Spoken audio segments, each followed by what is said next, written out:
On the African savanna, power is never given. It must be seized with blood, with fang and claw, and with the death of the weak.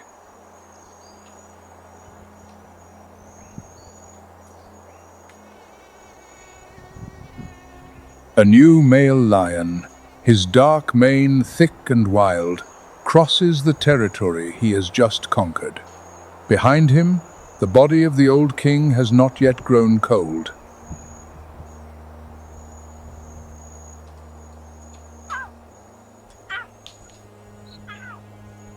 But the throne demands more than the blood of the vanquished. It demands their future.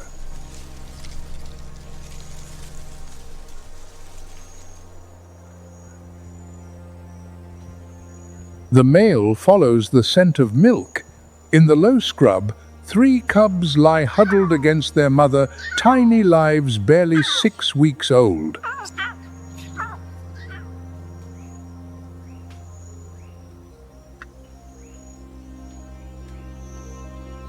The lioness snarls, planting herself between her young and the invader.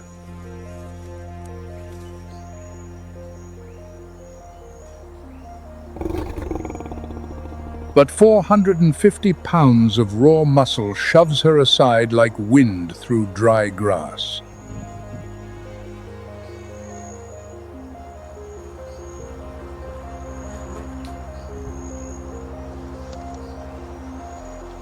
Welcome to Nature's Moments, where we step into the most brutal battles of the natural world.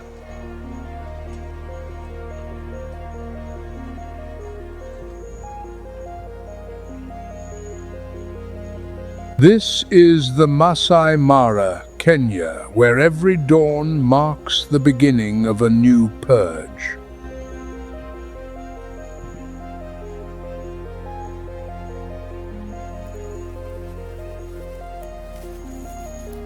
King of the savanna or cold-blooded executioner, in the eternal purge of these plains, who truly holds the power of life and death?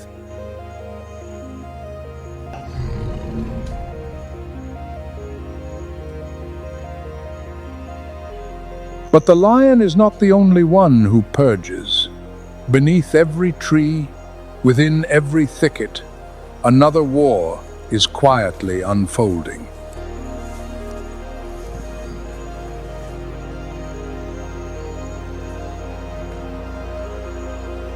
The scorching air warps the horizon into shimmering waves of illusion.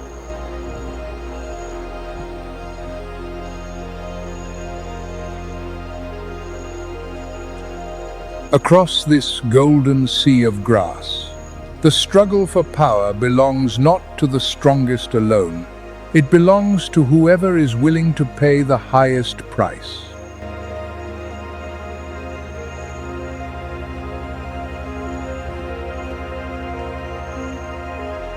To understand why the king kills, one must first understand who lives beneath its throne.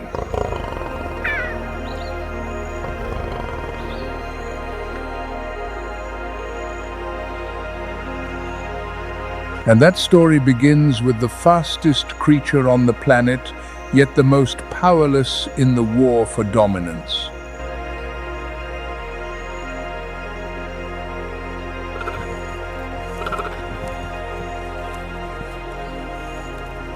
A female cheetah steps from the shade of an acacia. 3 cubs trail behind her, soft silver fur lining their spines.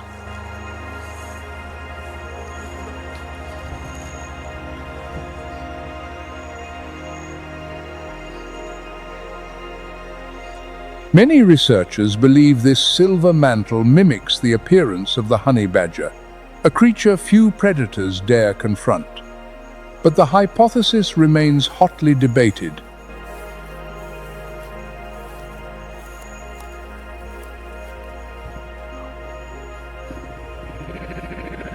The mother cheetah pauses, scanning the open grassland.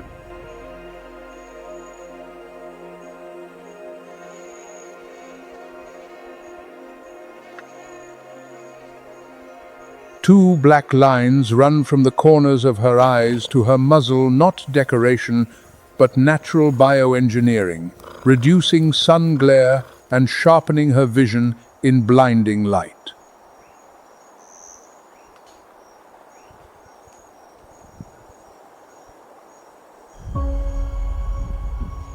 First target, a warthog rooting in the earth 30 yards away. Low slung, heavy set, armed with razor-sharp tusks.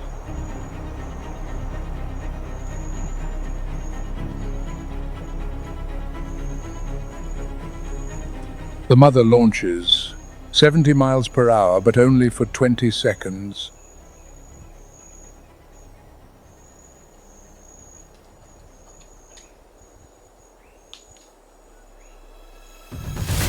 A spine supple as coiled steel, each stride spanning 25 feet, 3 to 4 strides per second. But speed carries a price.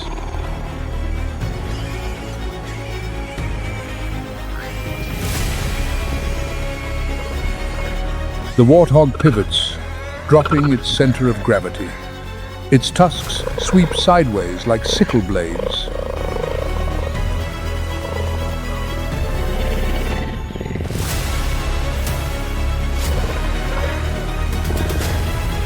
The cheetah's light frame her supreme weapon in the chase, now becomes her weakness against an opponent that is low, heavy, and armed to the teeth.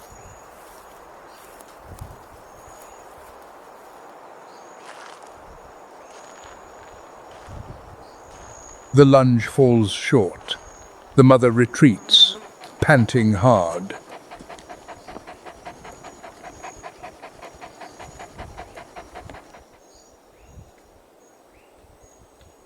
Failure.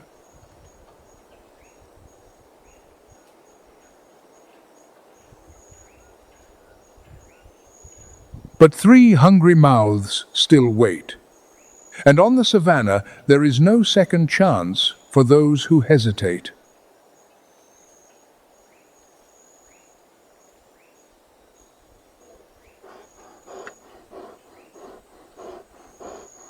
The mother shifts her focus. A male impala grazing 600 feet away.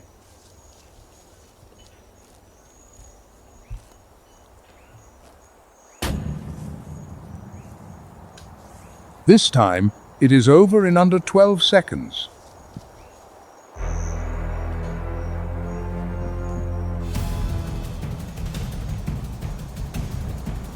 Her coiled spine unleashes its full range, semi-retractable claws gripping the earth like the spikes on a sprinter's shoe.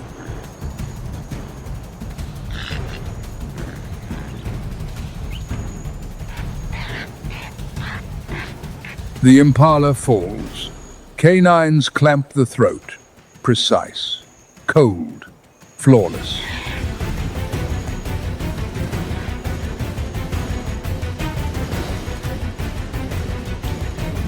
But instantly, the mother collapses beside her kill, jaws agape, breathing at 90 to 120 breaths per minute.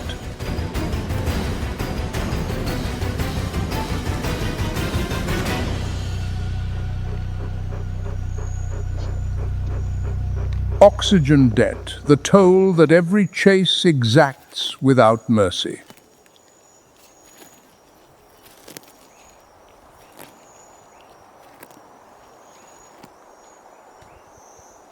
And here is what few realize. It is not the speed that burns the cheetah.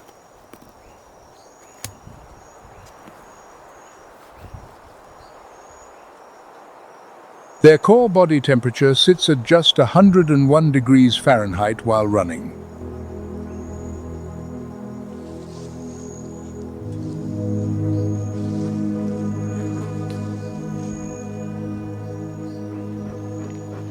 The true fever strikes after, when the fear of losing the kill floods the body with adrenaline, sending core temperature soaring. Stress, hypothermia, an invisible enemy.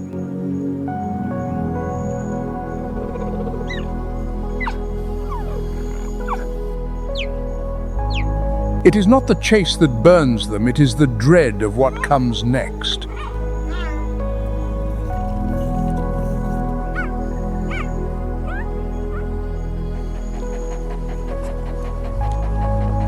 "15 minutes. That is all the time the mother has before another predator scents the meal.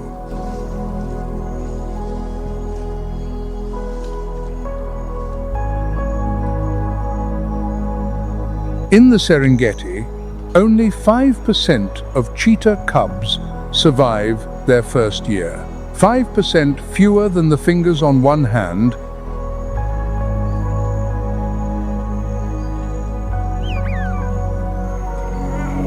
Siblings stay close, learning to stalk through small prey. Every mistimed pounce, every premature sprint, a lesson etched by an empty stomach.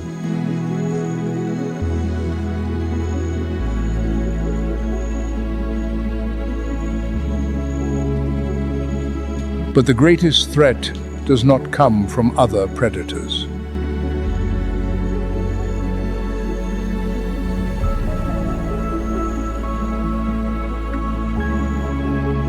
In 2023, GPS data from 53 individuals tracked over 8 years revealed that as temperatures rise, cheetahs are forced to hunt at night, increasing their overlap with lions and leopards by 16%.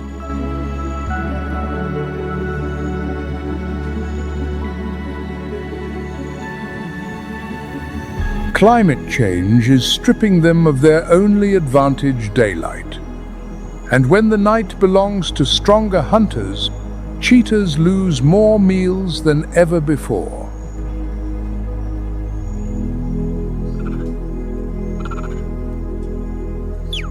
"10,000 years ago, a near-extinction event drove the species through a devastating genetic bottleneck.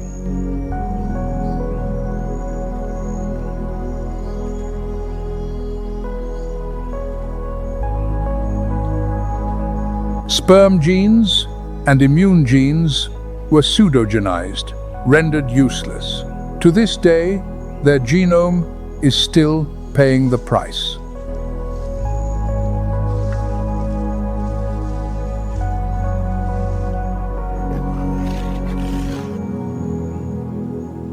Globally, only around 6,500 adult cheetahs remain. 91% of their historic range has been erased. Fewer cheetahs walk the earth than seats in a small stadium.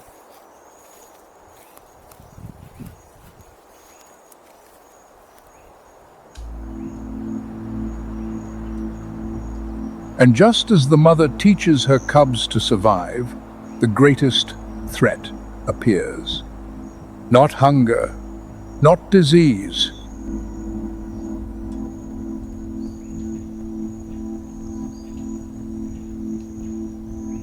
Lions.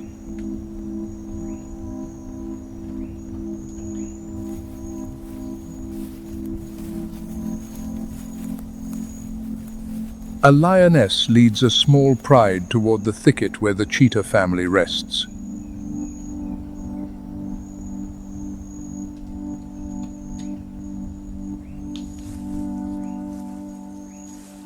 Not out of hunger, lions rarely eat cheetahs. But on the savanna, every competitor must be eliminated.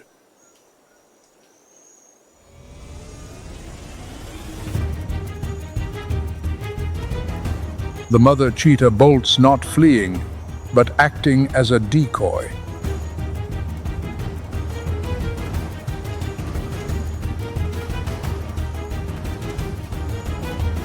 She gambles her life, drawing the enemy in the opposite direction to buy her cubs precious seconds.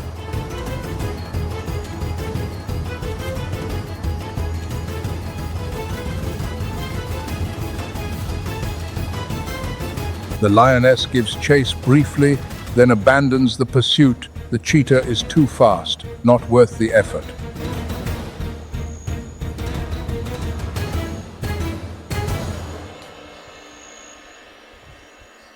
When the mother returns, 3 small shapes lie frozen like stones in the tall grass. Instinct has saved them this time.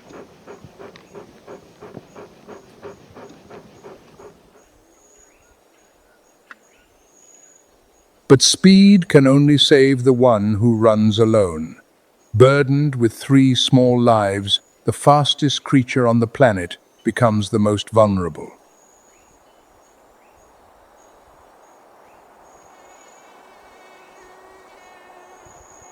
And that is the first law of the purge. On the savanna, love is a burden, and a burden is an invitation to death.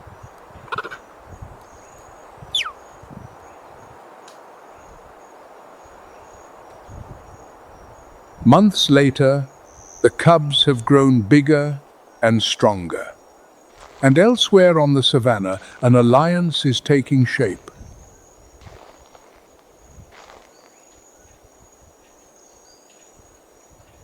Three male cheetahs brothers move as a single machine. A coalition, a brotherhood forged in blood, is the secret weapon of the fastest species on Earth.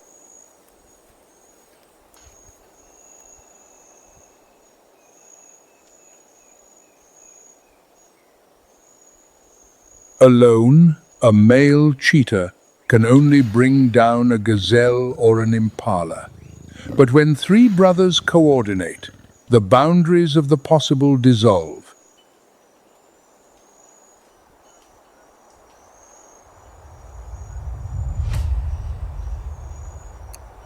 Today's target, an adult ostrich.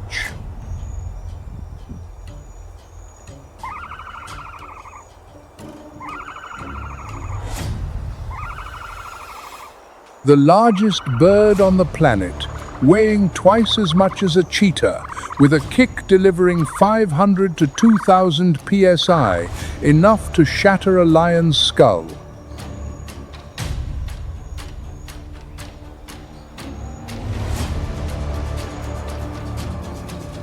The chase erupts. 3 wind-cutting machines launch at maximum velocity.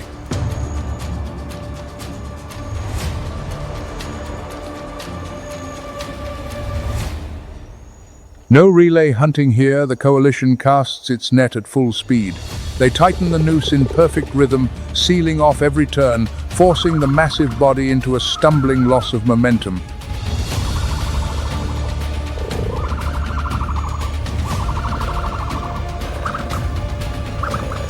The ostrich crashes down, but even grounded, its legs tipped with claws sharp as blades kick in wild fury, ready to tear open a hunter's belly.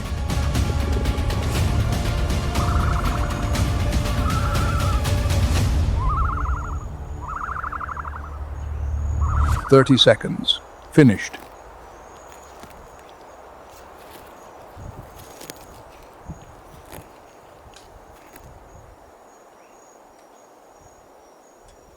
But victory exacts its toll. All 3 collapse, gasping. Oxygen debt collects once more.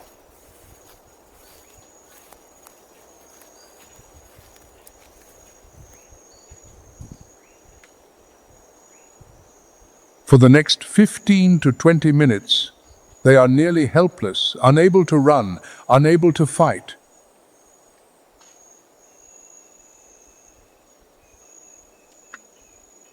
And that is when true power speaks.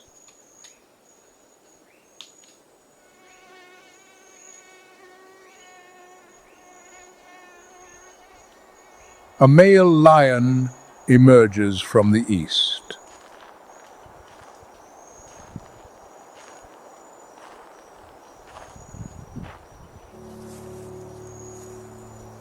No hurry, no need for speed. He knows the three exhausted cheetahs have no choice but to walk away.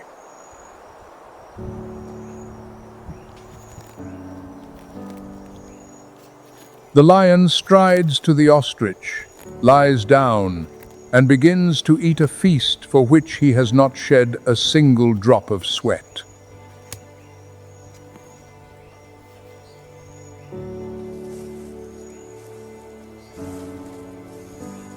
Speed creates opportunity, but power decides who feasts.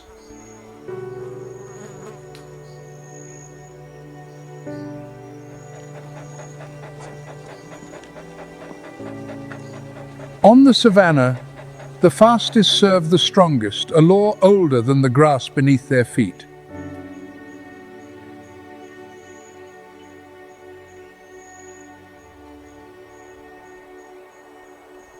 But lions do more than steal kills. They also destroy the future of others.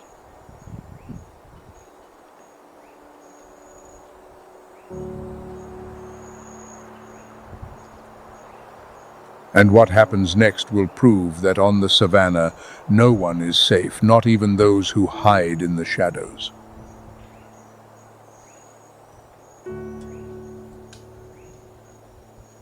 Sunlight filters through the riverside canopy, painting dappled streaks across the damp earth.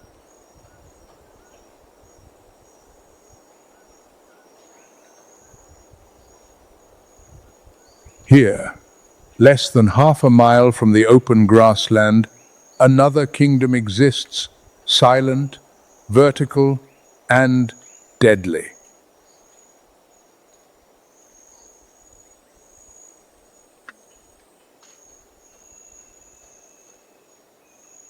This is the domain of the leopard.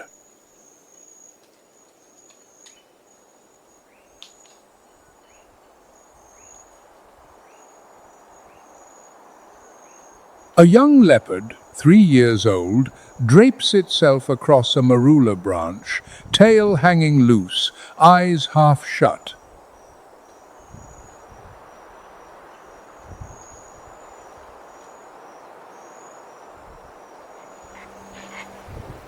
Below, a small herd of antelope drifts past.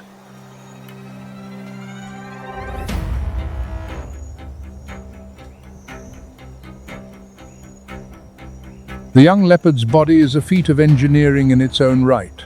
A floating clavicle unattached to the skeleton allows the shoulders to rotate freely when climbing and leaping.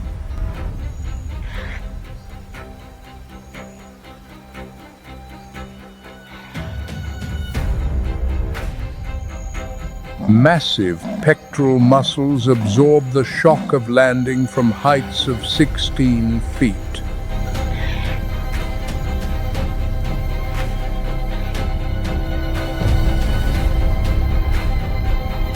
Capable of leaping up to 20 feet horizontally and 10 feet vertically, figures no other felid on the savanna can match.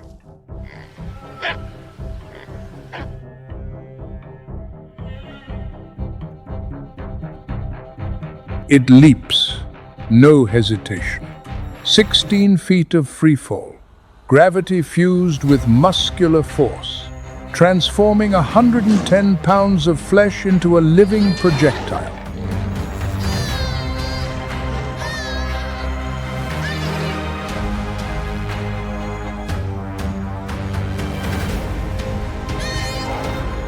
Canines drive precisely into the nape of the prey.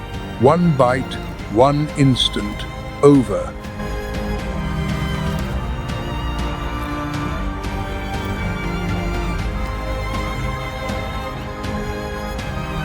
Gravity plus fangs, a killing formula that 40 million years of evolution have honed to perfection.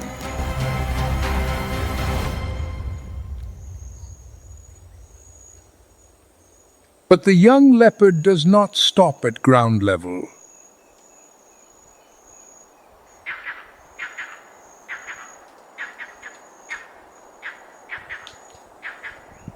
Its true kingdom lies above, where slender branches become highways, and every leap is a gamble between life and death.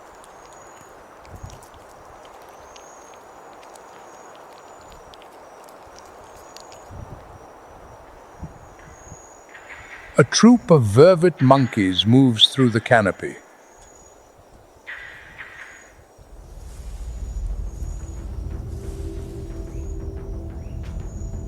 The leopard gives chase, sprinting along branches as though in flight, vaulting from tree to tree, defying a 20-foot drop below.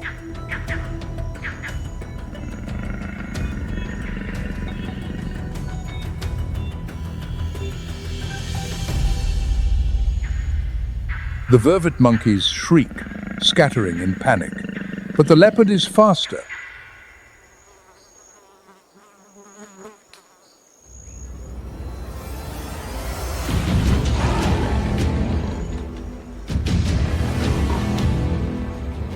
It snatches one midair, two bodies falling together, then claws bite into bark, halting the plunge in mid-descent.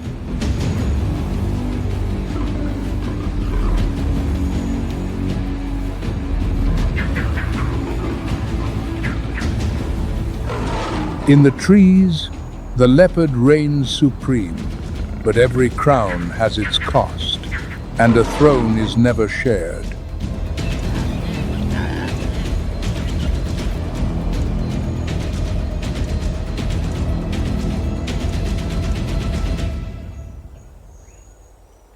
Right here, on this very territory, another battle is boiling over, not between species, but a bloodbath between two generations.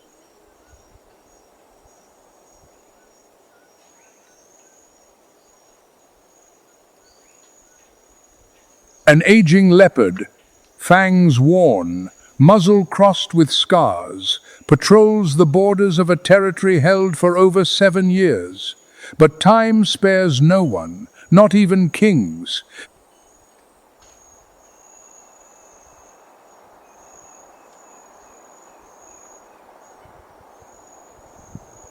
The young leopard appears. This is no accident. It is a deliberate challenge, a declaration of usurpation.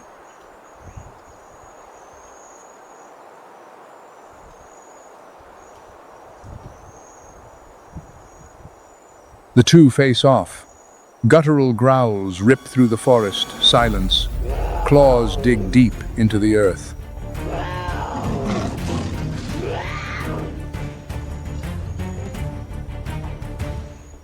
The battle erupts, swift and savage.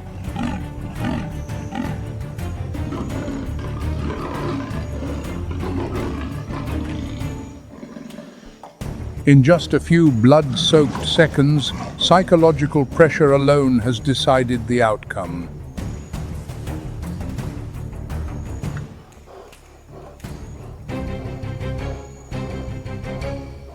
The young leopard falters. It realizes that muscle alone cannot crush the stubbornness of one who has danced with death for years.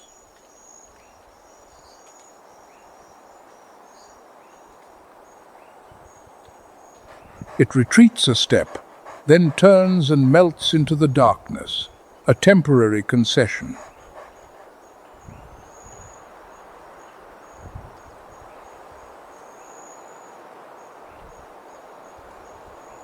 Science calls this intraspecific combat the fiercest competition in nature, where the most terrifying enemy wears the face of one's own kind.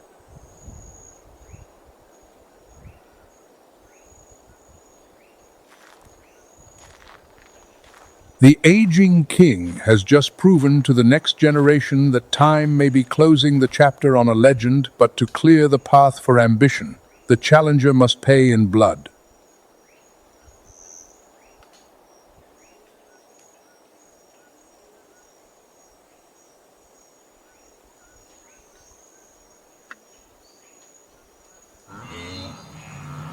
October, Maasai Mara. The Great Migration is surging through hundreds of thousands of wildebeests streaming north from the Serengeti, turning the savanna into a churning black river.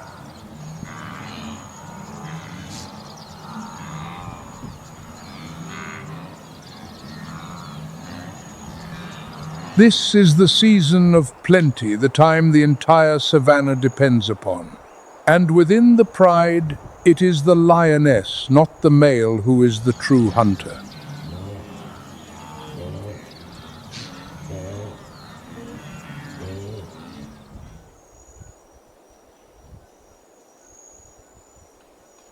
The lioness begins her work. The target, a stray wildebeest weighing close to 1,100 pounds.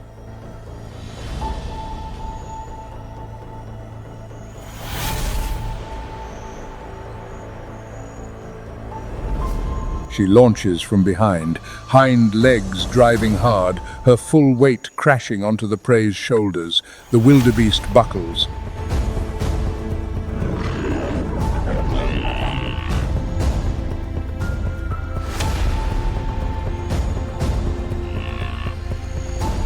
Jaws clamp around the throat, not tearing, suffocating, precise, patient, until the prey's chest rises no more.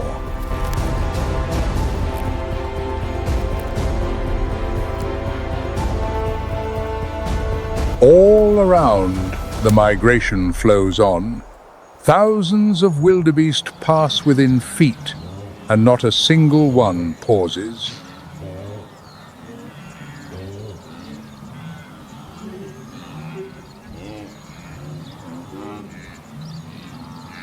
On the savanna, grief is a luxury every species abandons first. These bloody feasts of the fat season are an investment in the next generation.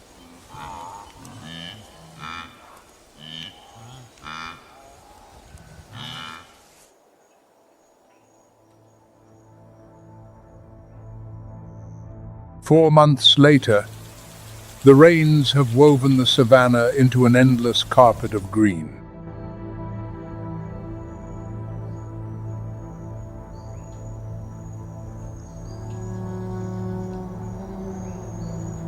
In a sheltered rock den, a lioness gives birth to 3 cubs.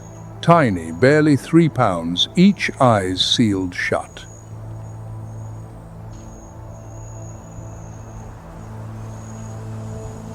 Their coats covered in dark spots, strikingly similar to a leopard's.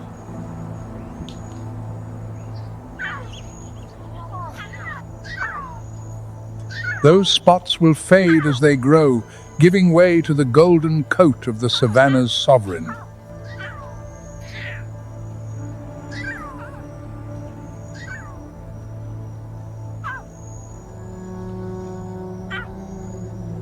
But in these early weeks, they resemble anything except lions.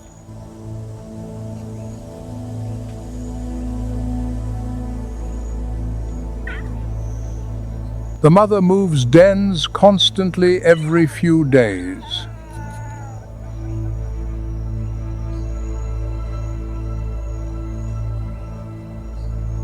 Not for comfort, for scent. The smell of milk, of newborns, of afterbirth, all of it, a beacon for every predator within half a mile.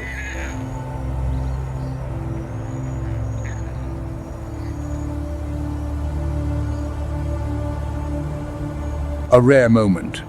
The father visits.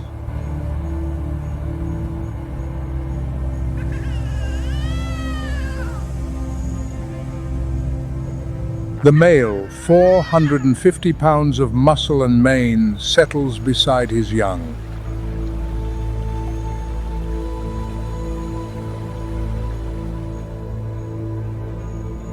The 3 cubs scramble over his thick mane, gnawing at his ears, swatting at his tail.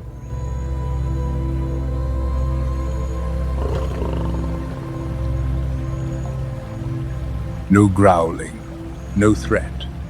Just a fleeting peace amid a war without end.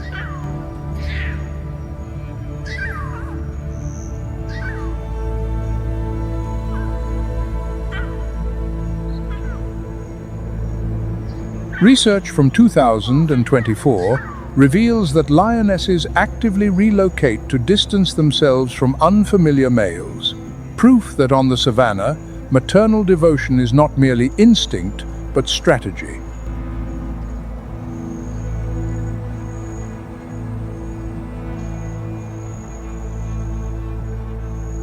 But peace never lasts.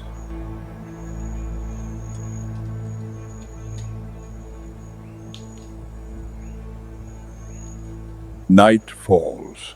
The sun sinks below the horizon, staining the savanna the color of dried blood.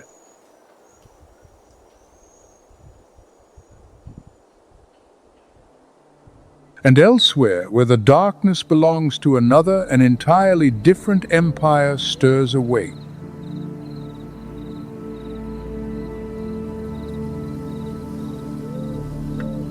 This kingdom does not belong to lions, nor to leopards.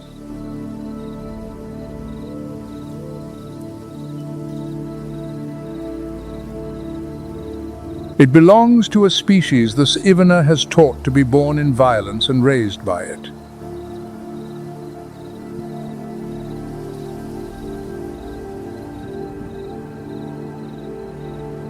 The spotted hyena. A carnivore science once mistook for a canid, though in truth it stands closer to cats, and its society is more complex than either.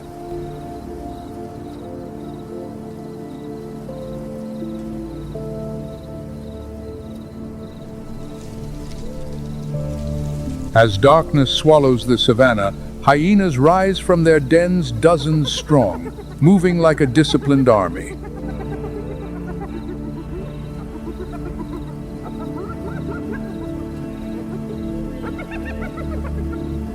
And that army obeys one iron rule.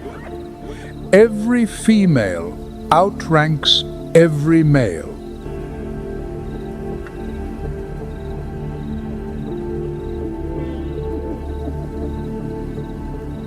A matriarchal society, no exceptions. The smallest female in the clan still dominates the largest male.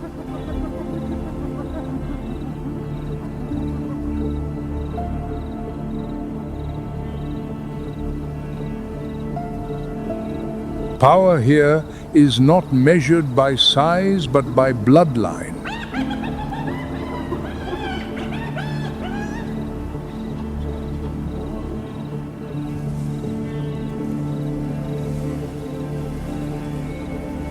Their weaponry is virtually unmatched.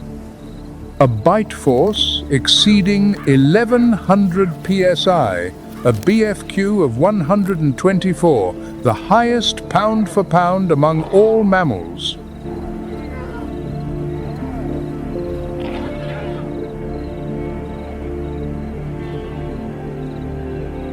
For comparison, lions possess greater absolute jaw strength, but relative to body size, the hyena reigns supreme.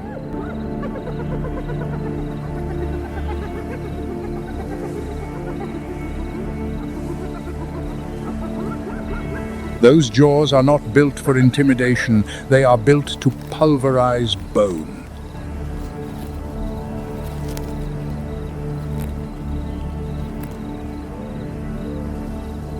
The hyena's stomach is a natural chemical reactor. With a pH near 1, its acid is potent enough to dissolve bone entirely within hours.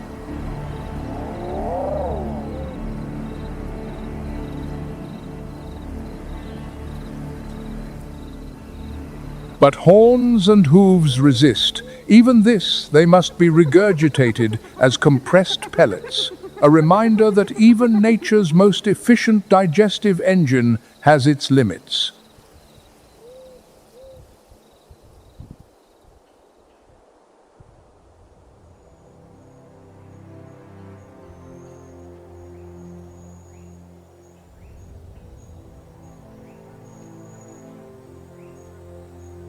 And far from Kenya to the west, where Zambia unfolds beneath a different sky, the struggle for power takes an entirely different shape.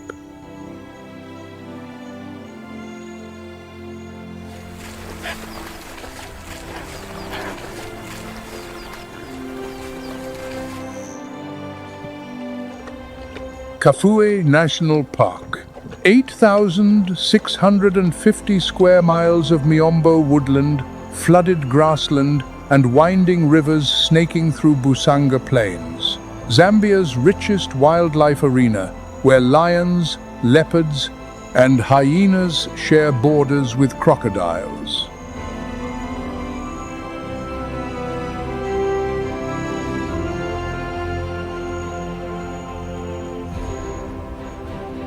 The Lunga and Lufupa rivers cut across the park like twin arteries, sustaining every living thing from bank to bank.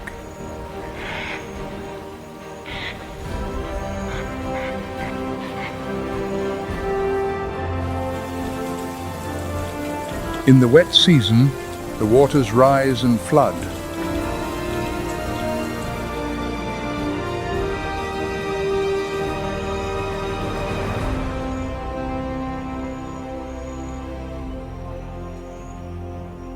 In the dry season, they recede, and all life converges on the last remaining pools.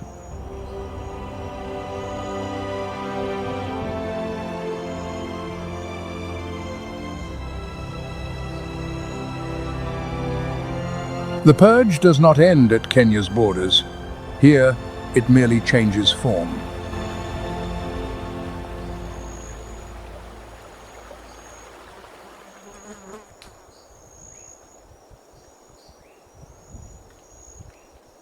High above, the African fish eagle perches atop a dead tree along the riverbank.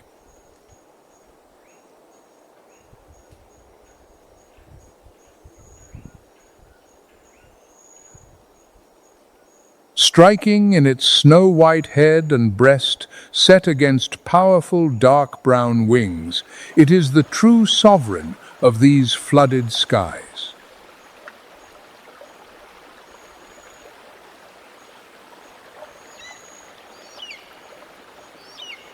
With a wingspan stretching to nearly 8 feet, it plunges toward the water at dizzying speed.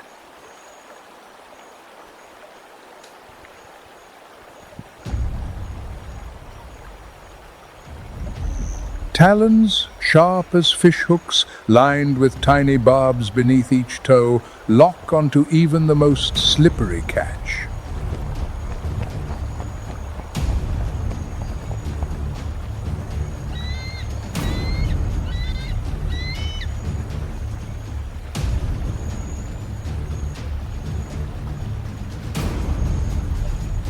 Its grip is powerful enough to hoist fish weighing several pounds clear of the surface.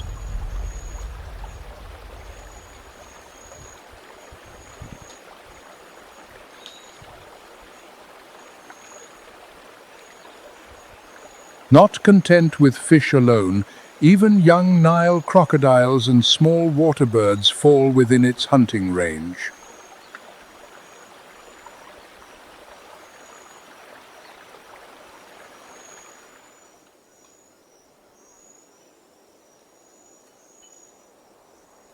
And when its piercing wild cry rings across the marshes, it has earned a name, the voice of Africa.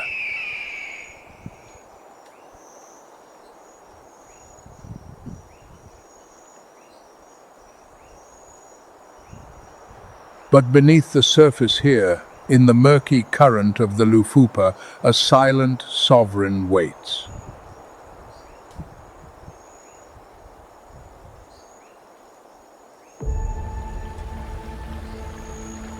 The Nile crocodile.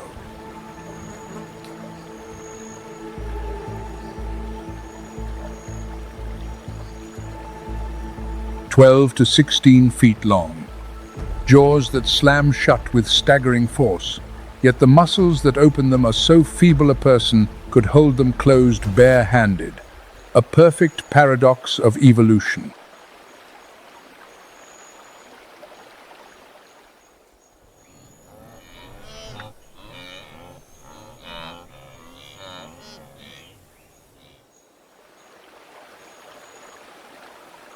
It lies motionless beneath the water, only its eyes and nostrils breaking the surface. Not a ripple, not a trace.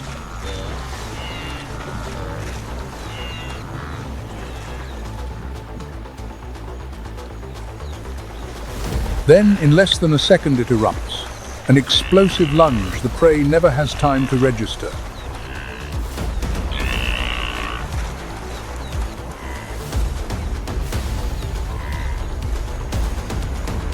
The jaws snap shut.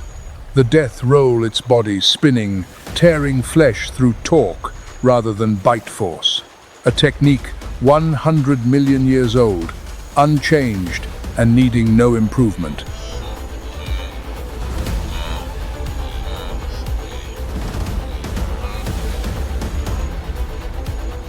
The crocodile's hierarchy is simpler than the lions or the hyenas.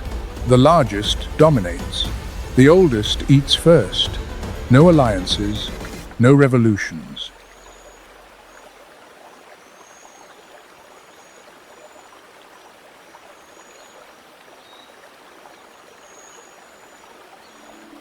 Only size and time. A crocodile that has lived 70 years has watched dozens of lion kings rise and fall.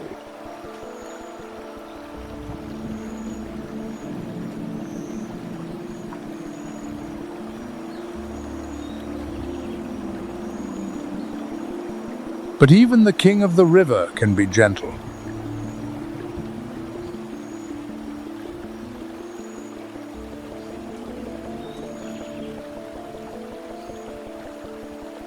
In 2005, research by Almli and colleagues first documented mercury in the livers and kidneys of Nile crocodiles from the Kafue and Luangwa rivers, concentrations reaching 3.7 micrograms per gram of tissue.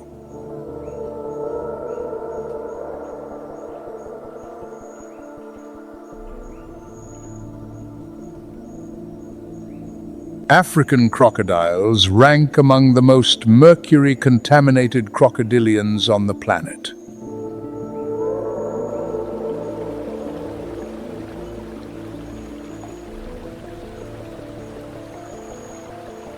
Mercury accumulates through the food chain from small fish to large fish to crocodile, and the apex predator at the summit bears the heaviest burden.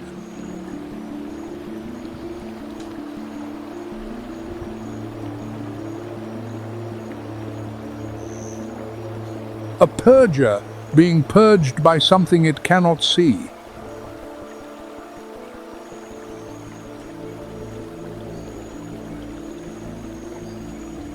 Temperature and mercury.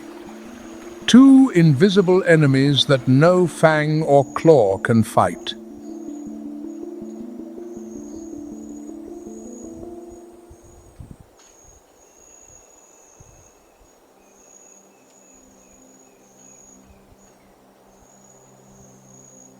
Lions purge through strength. Spotted hyenas purge through numbers. Leopards purge through daring.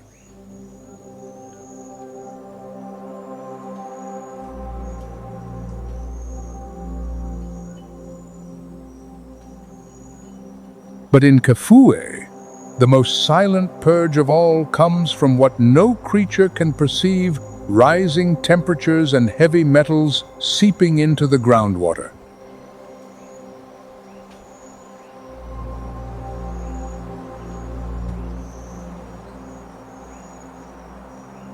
The same pattern of power, the same fight for survival. Only the threat has changed, and this new threat has no enemy to bite back against.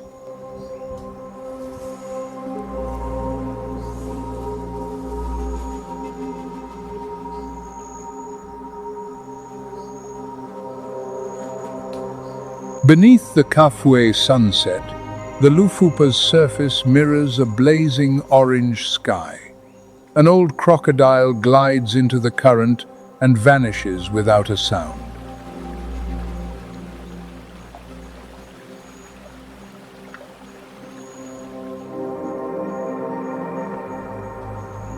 On the bank, a pride of lions rests kings of a territory they never truly control in full.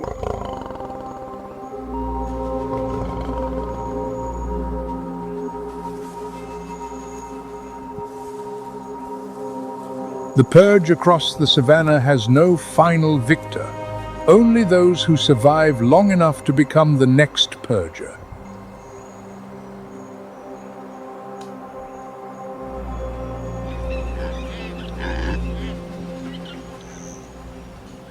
Every creature is a piece in a flawless system where the death of one is the overture to another's life.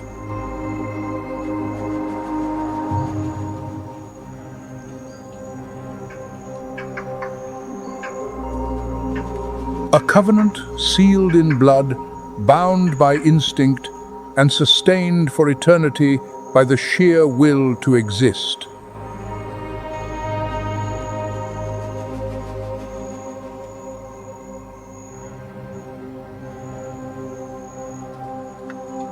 And somewhere on the Maasai Mara, in the glow of a new dawn, a young lion, the surviving cub from the slaughter at the start of this story, stands upon a rocky outcrop, gazing across the territory below.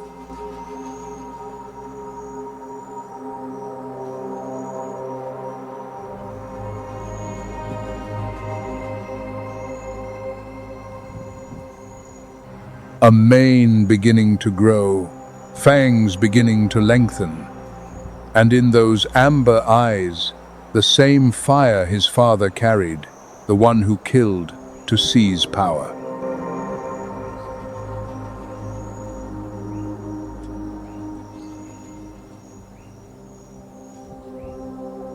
The cycle begins again.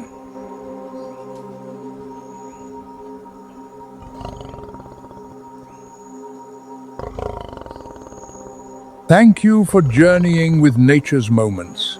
The natural world still holds countless stories waiting to be told until the next adventure. If you haven't subscribed, now is the perfect time.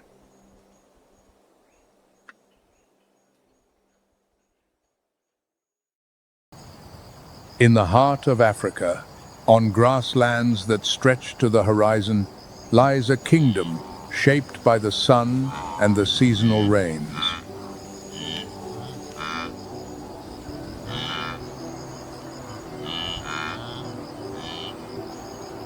This is the Serengeti, a name that means the land of endless plains.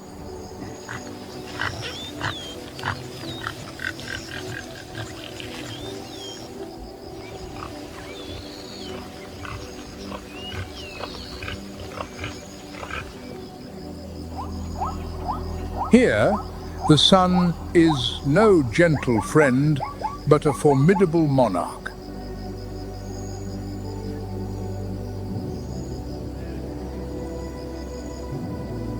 Its light bakes the air, creating shimmering mirages on the golden plains and parching the cracked riverbeds.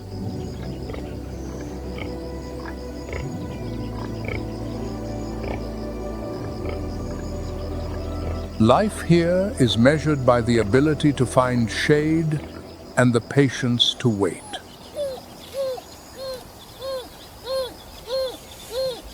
In the lingering morning mist, a pack of African wild dogs begins to stir, fluidly, in unison, as if sharing a single heartbeat.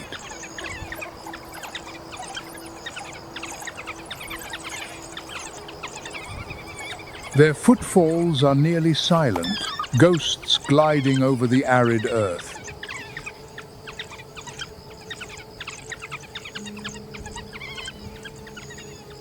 They are pack hunters with a deeply cohesive social structure, where a dominant pair breeds and others help raise the young by sharing food.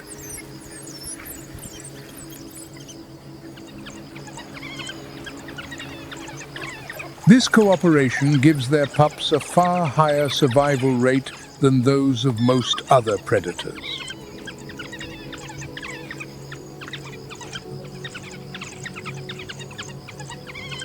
Each dog wears a unique coat pattern, a means of rapid identification amidst the speed and distance of a long chase.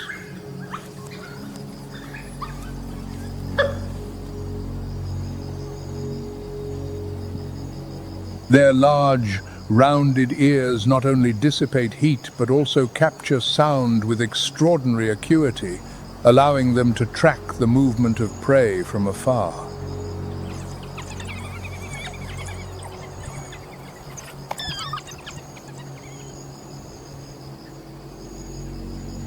Their communication is subtle and discreet, relying on high-frequency sounds and gestures, ensuring precise coordination without alerting their quarry.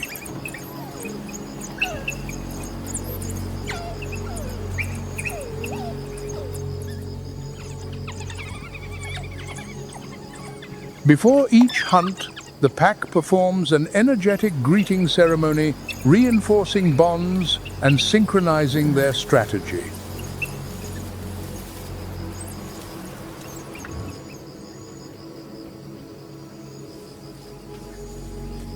They rely not on explosive power, but on phenomenal stamina, able to maintain a high speed over great distances until their prey is exhausted.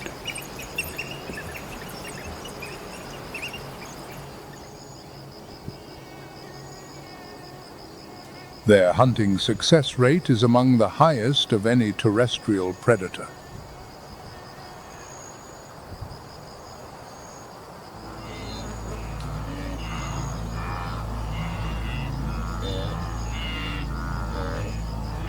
In the distance, a herd of wildebeest moves slowly, their heads rising and falling in a familiar rhythm of vigilance.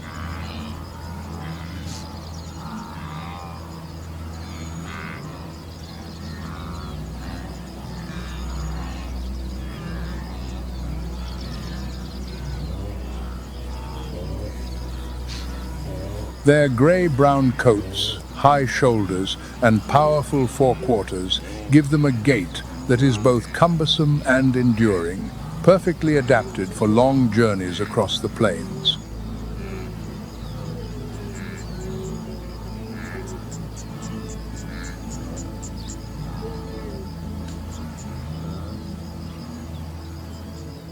They are herding grazers, depending on synchronicity and sheer numbers to minimize the risk of predation.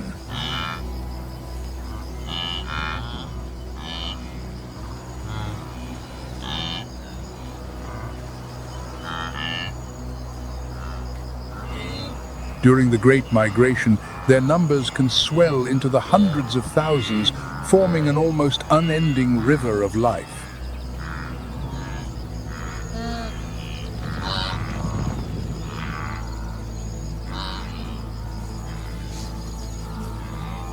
They can sense signals from their kin with remarkable speed. One individual reacts, and the entire herd is instantly in motion.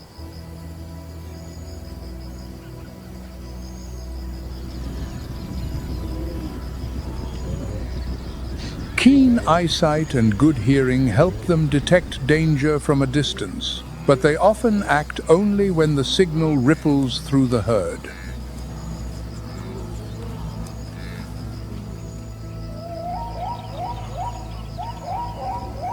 Yet this very reliance on collective reflex can leave them vulnerable to a persistent hunter.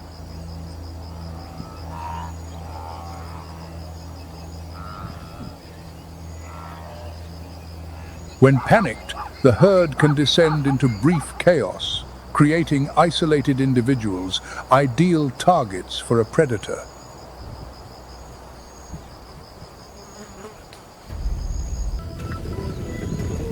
They do not need an immediate kill, only to apply pressure until their prey can run no more.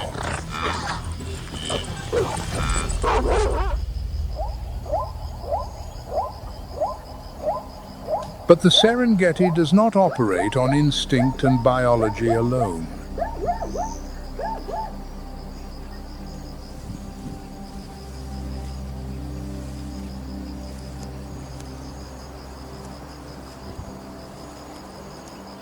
In the culture of the Maasai people, This is the land that runs on forever, a place where every creature carries an ancient story.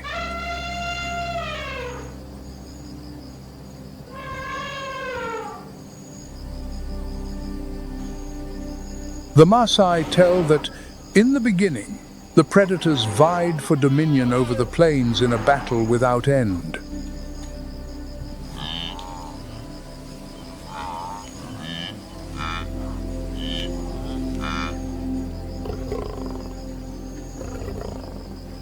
The lion, with its power and pride, declared itself king.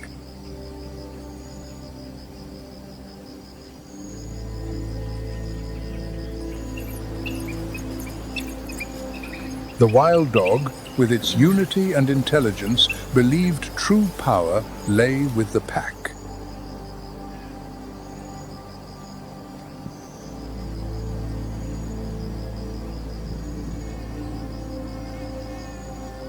To end the dispute, the creator, whom they call Enkai, set a law. Each would have its own path to survival, and none would take it all.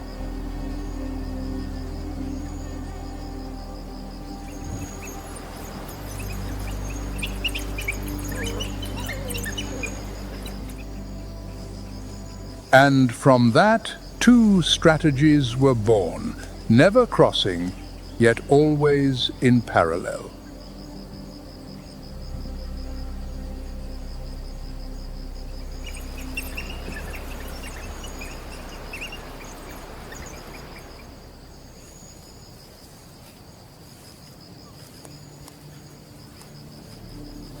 On the other side of the plains, a pride of lionesses moves in silence, their bodies held low to the ground.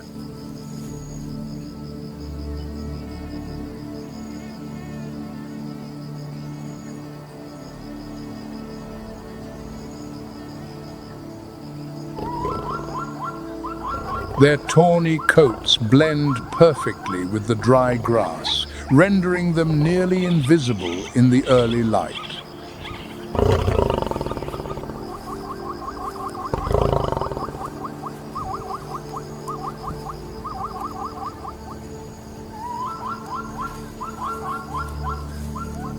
They are the embodiment of ambush, powerful muscles, stealthy movements, and an explosive burst of speed over short distances.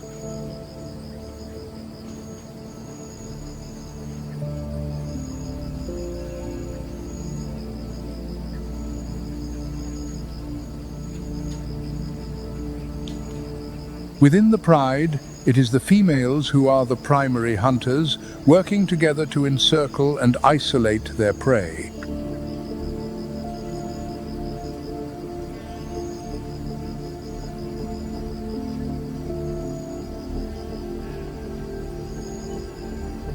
Retractable claws and soft paw pads allow them to approach with barely a sound.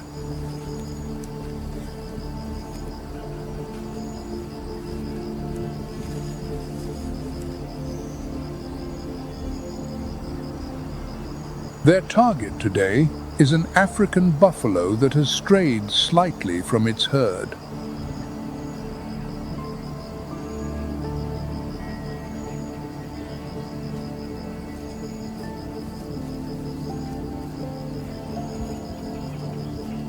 A formidable mass of muscle, its every step slow but heavy on the dry earth.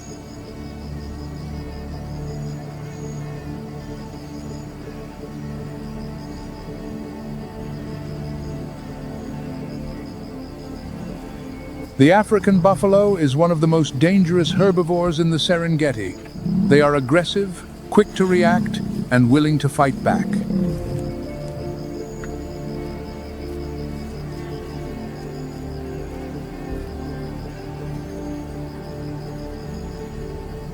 With a thick boss of horns that fuse into a shield-like helmet, they can toss or gore a predator with a single charge.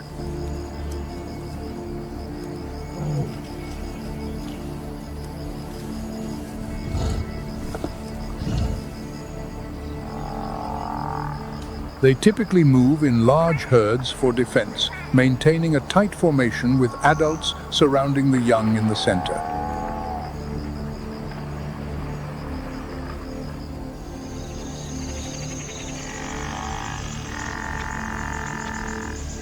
When threatened, the entire herd may turn to counterattack instead of fleeing, a rare tactic among grazers.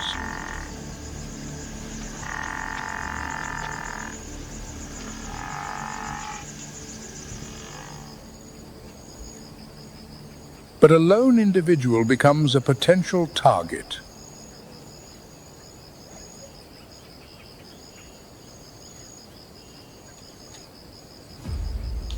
The lions lock their gaze on the target, lowering their bodies, using the terrain to conceal every advance.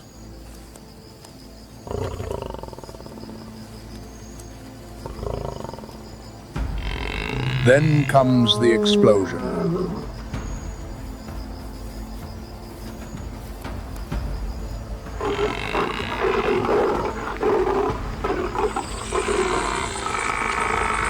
The lioness launches with all her might, aiming for a point of weakness, trying to close the distance and gain a hold before the prey can fully react.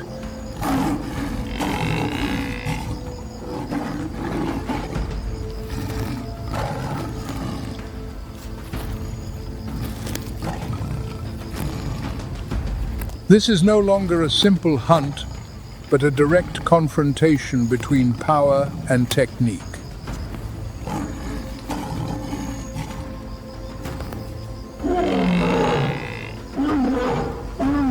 The struggle is protracted, draining the energy of both sides.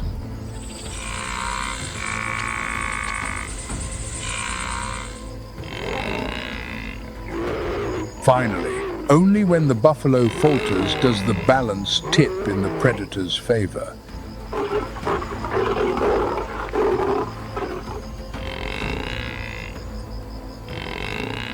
It is a strategy fraught with risk, but the reward is commensurate.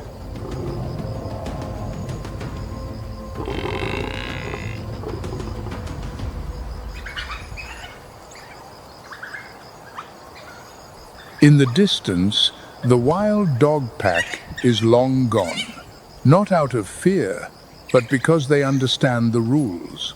Avoiding unnecessary conflict is key to survival.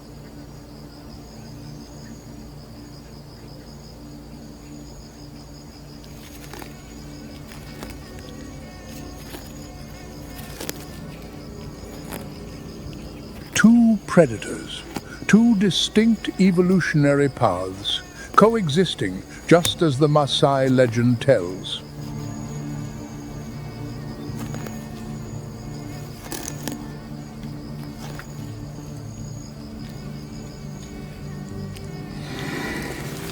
One, a master of power and silence.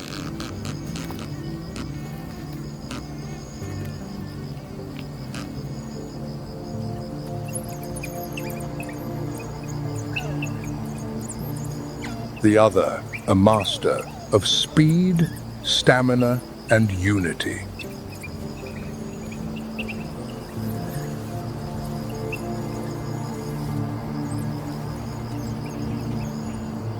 And between them, the prey species constantly adapt, developing their senses, reflexes, and social behaviors to survive two different pressures of predation.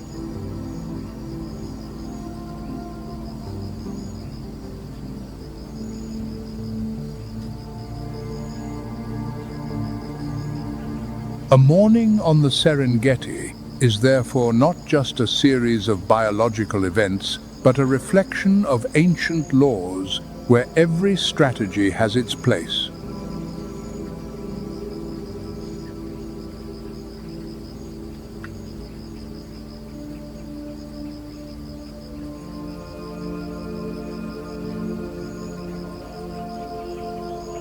As the sun climbs higher, the mist vanishes, revealing a seemingly peaceful savanna.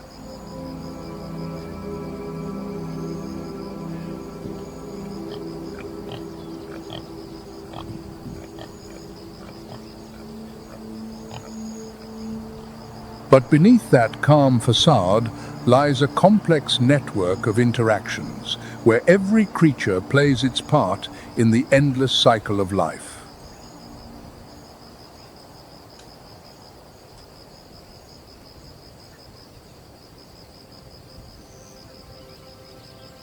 Not only in the Serengeti, but across our planet, these same laws repeat themselves in different forms, in more extreme environments.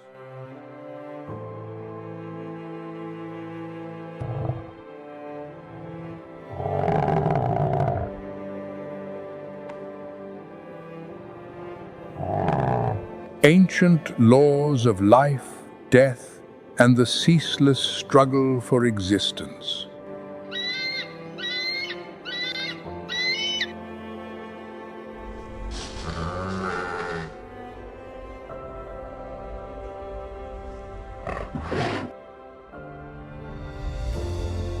Leaving the African plains, we travel to a natural opposite, a place where life must contend not only with competitors, but with the very environment itself.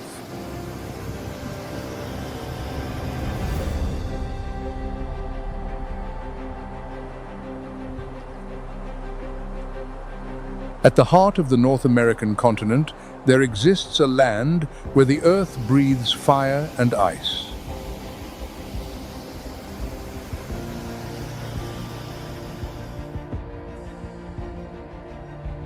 This is a world where the planet's crust is thin and volatile, a place where winter reigns with absolute authority.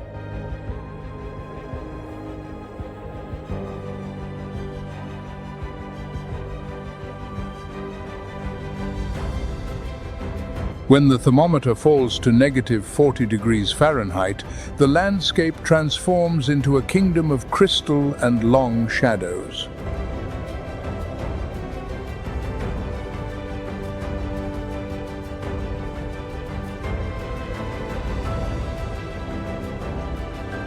The stillness is almost tangible, a silence so profound it seems to have weight and substance of its own.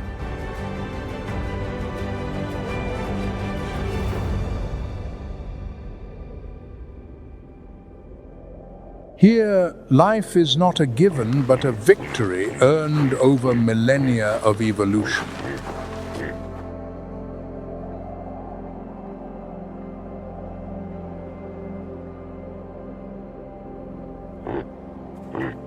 Only the strongest, the most resilient, and the best adapted will survive to witness the gentle rebirth of spring.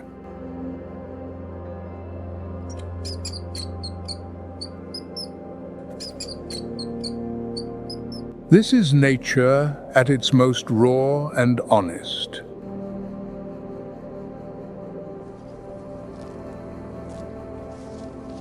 A profound reminder of our place in that grand order.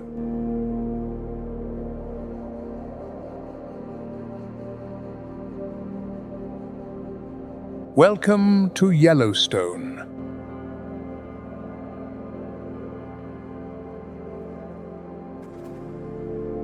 America's first national park and one of the last great intact ecosystems in the world.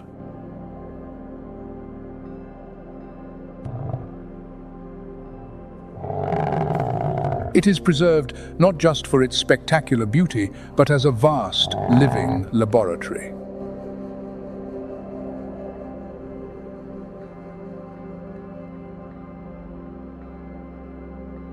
A place where we can witness the ancient dance between predator and prey, between life and death, played out against a magnificent backdrop.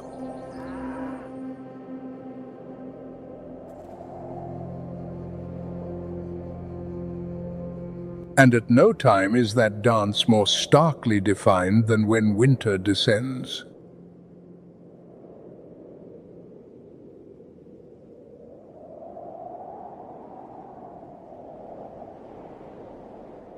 When winter grips the Yellowstone Plateau, it transforms it into one of the harshest environments on Earth.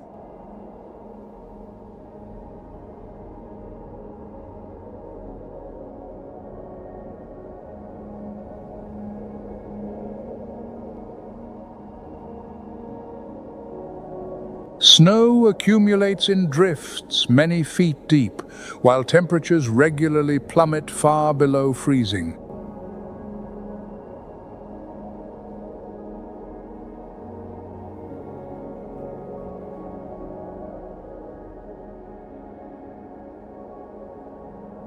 The Lamar Valley, often called the Serengeti of North America, becomes the stage for the most dramatic tales of survival.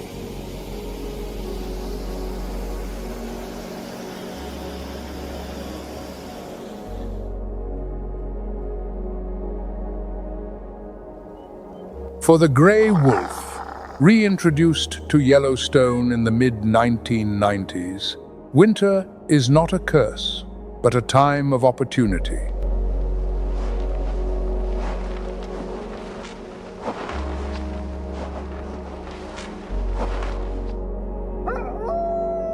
They were born for this world.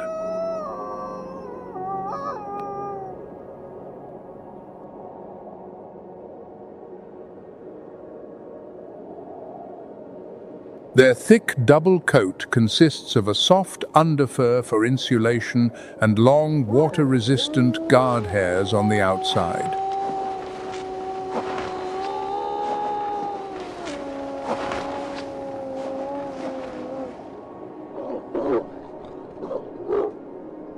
Wide paws act as natural snowshoes, distributing their weight and allowing them to move efficiently over a surface where other animals struggle.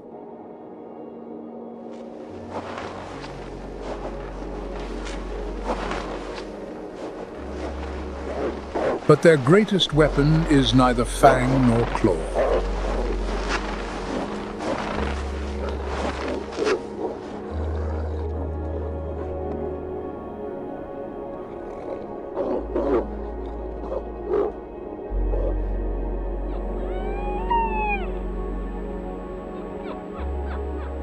It is the pack.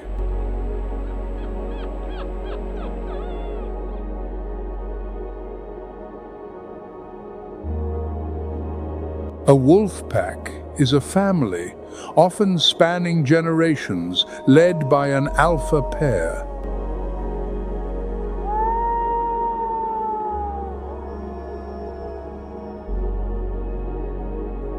They move as one body, a collective intelligence honed by thousands of hunts.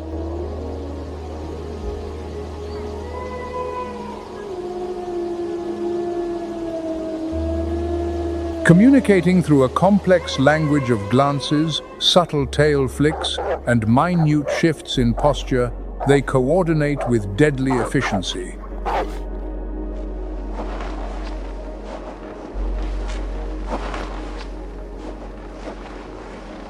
An acute sense of smell can detect a herd of elk from miles away, while their ears can pinpoint prey hidden beneath the snow.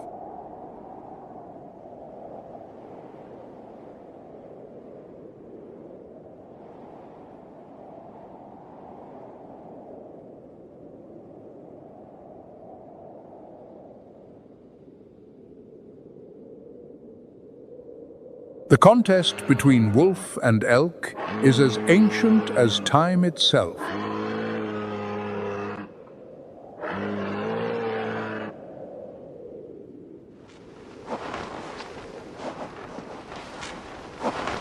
A lethal ballet in which each player knows its part.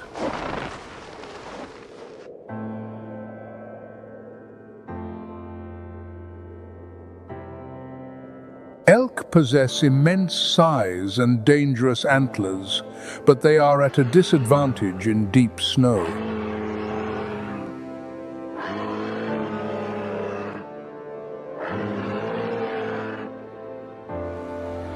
They live in large herds.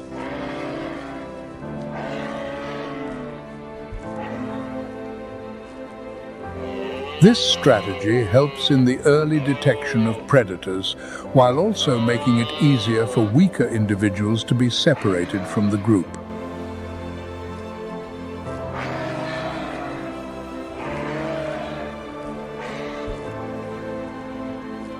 In winter, their thick coats provide insulation, but food becomes scarce.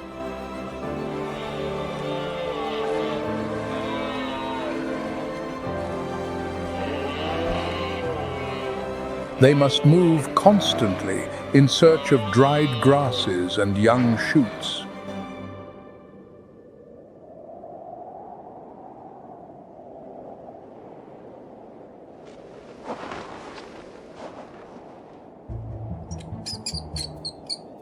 In some areas, just inches below the snow, the ground remains warm enough to sustain small mammals.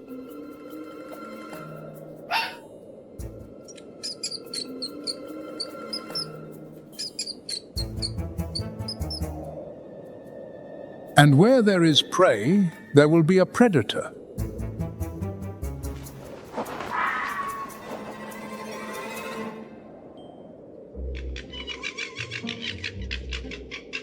The red fox has perfected a remarkable hunting technique.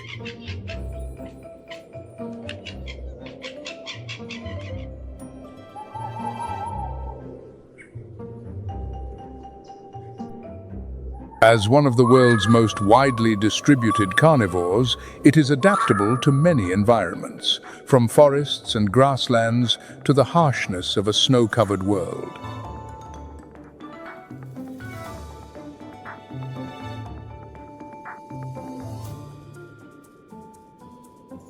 Its ears, like satellite dishes, can detect the faintest rustle of a vole moving in its tunnels beneath the deep snowpack.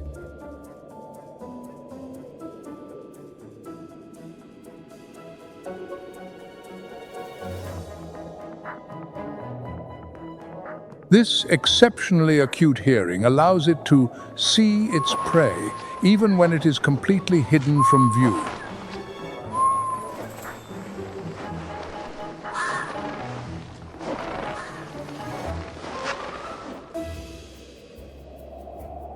It pinpoints its quarry by sound, perhaps even using the Earth's magnetic field as an internal compass to calculate the distance, a rare ability among mammals.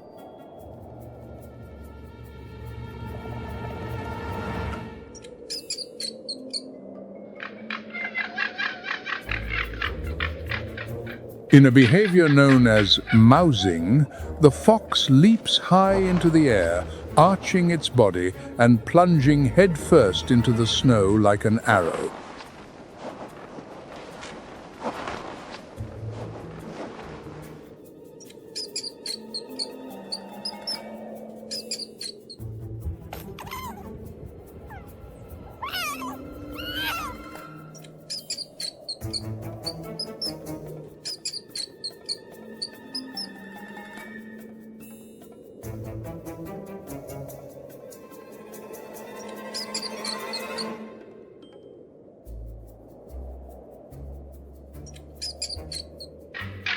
Its long, bushy tail provides perfect balance in midair.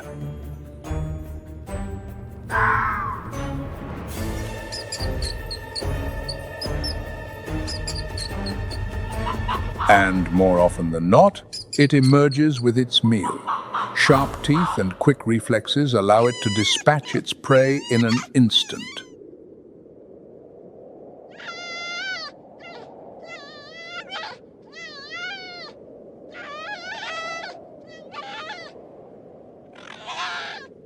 These small predators must consume food approaching their own body weight each day just to maintain their temperature and energy in the brutal cold.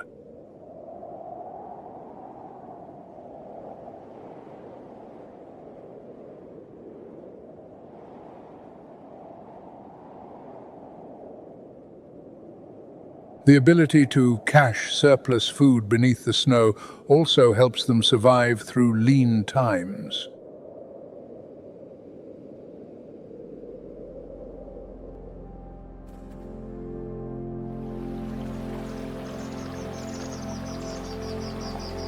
Beneath the surface of the land and in the rivers, a busy engineer is getting to work.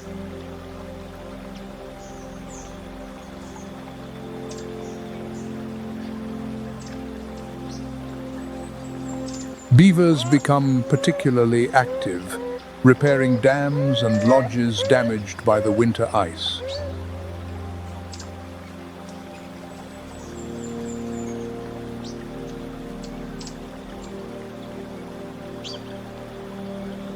As large, semi-aquatic rodents, they spend most of their time near water, where their dams and lodges help protect them from predators and harsh weather.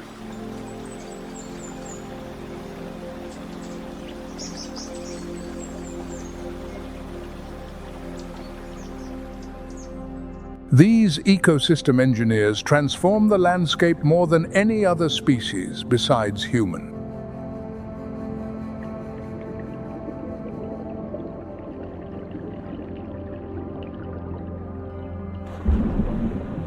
By building dams, they turn fast-flowing streams into calm ponds and wetlands, slowing the flow and trapping sediment and water.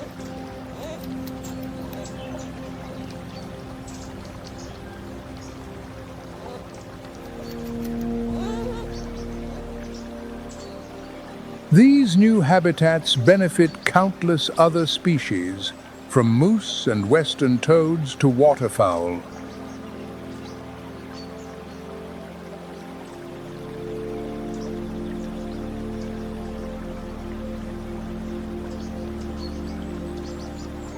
A beaver family can fell hundreds of trees a year, preferring aspen and willow, not only for building material but also as their primary food source.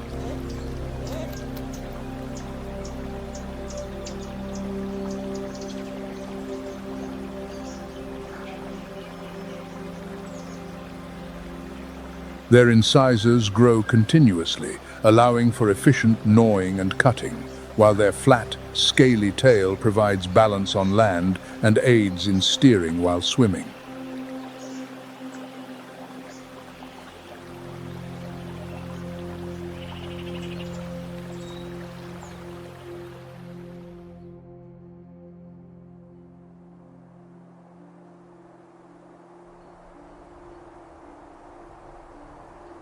The landscape of Yellowstone also undergoes a spectacular change.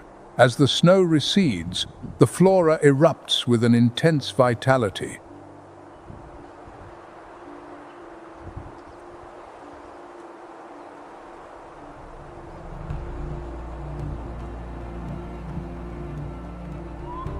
The first wildflowers, like the glacier lily, bloom right at the edge of the receding snowpack.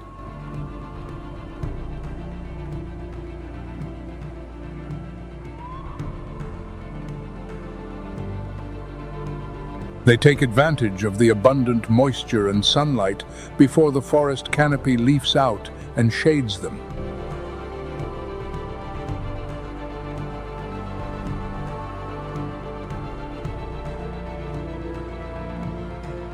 In the rivers below, the cutthroat trout begin their annual spawning ritual.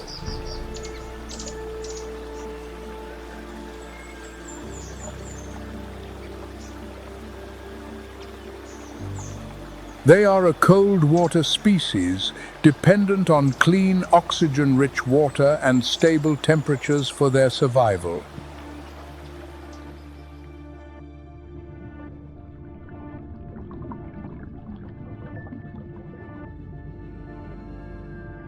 The female uses her tail to dig a shallow nest in the gravel, called a red, where she lays her eggs for the male to fertilize.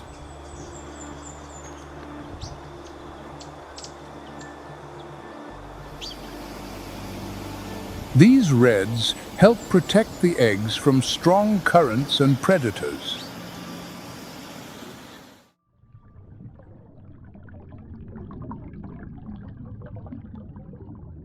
Their life cycle is intimately tied to the rhythm of the river.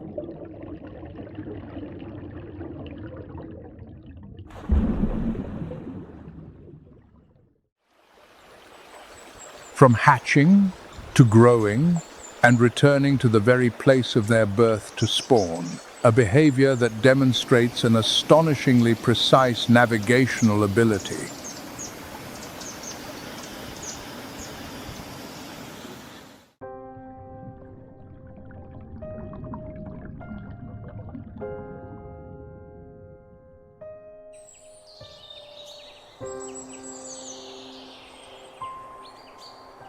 As the wetlands thaw, the birds begin to return.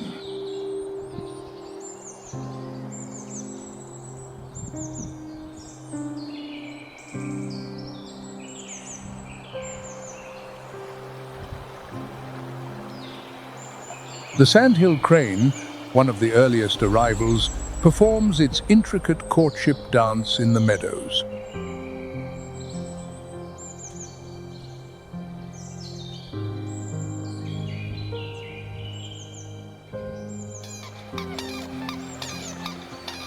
They are long-distance migrants, returning to the same breeding grounds year after year.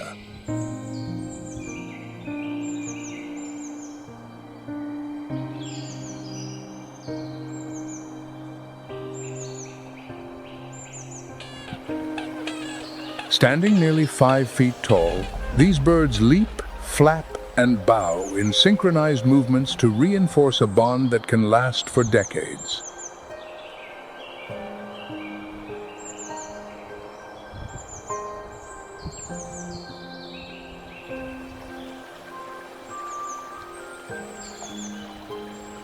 They are typically monogamous and maintain nesting territories in shallow wetlands, which provide an ample food supply and a good vantage point to spot danger.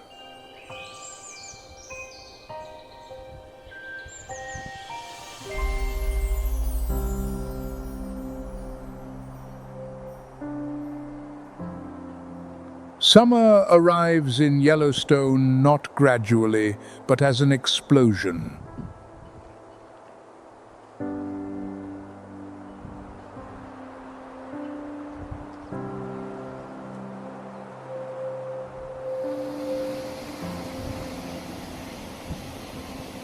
It is a season of an abundance almost unimaginable in winter.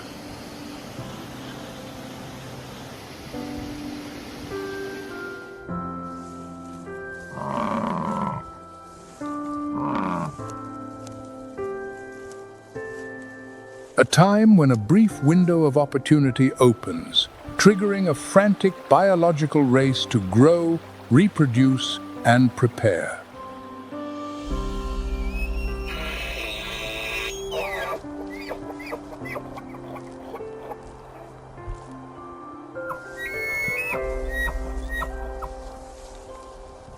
The sun's energy, captured by countless plants, flows through the food web with an intensity only possible in this short season.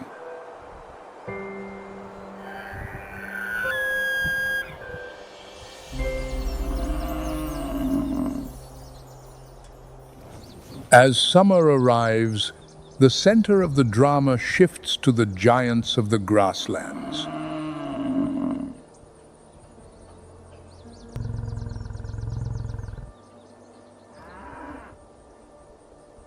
The bison enter their breeding season known as the rut.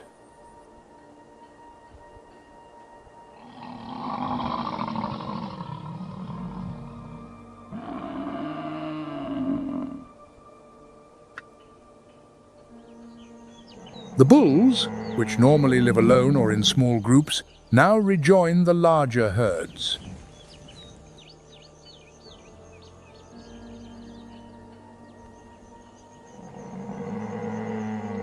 Their usual placid demeanor gives way to aggressive displays as they compete for the right to mate.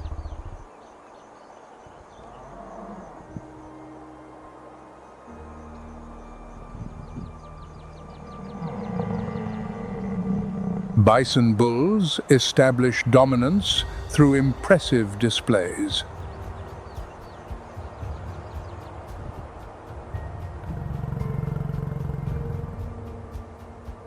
They paw at the ground with their horns, creating wallows where they roll, coating their enormous bodies in dust.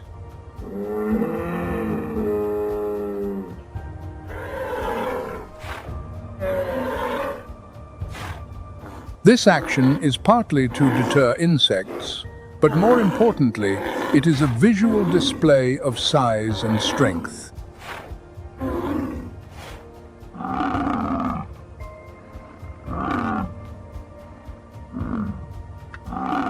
Their deep, resonant bellows carry for miles, a declaration of presence and a challenge.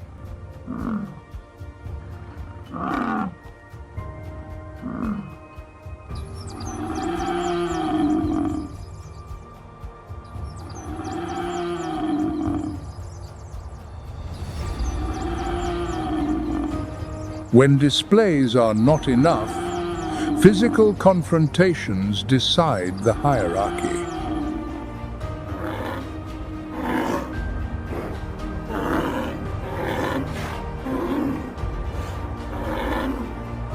Clashes between 2,000-pound giants can be incredibly violent.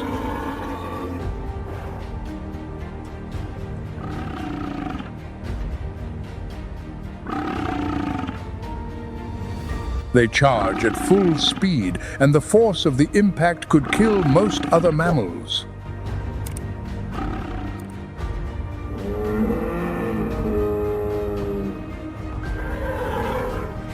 But the bison's skull is specially constructed with a thick, porous bone structure and massive neck muscles that absorb these terrifying collisions.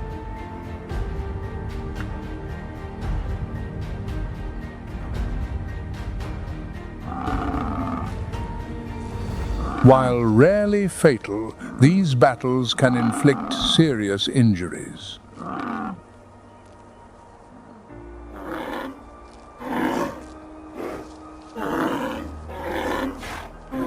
The victorious bull gains access to the females, ensuring that the genes of the strongest individuals are passed on to the next generation.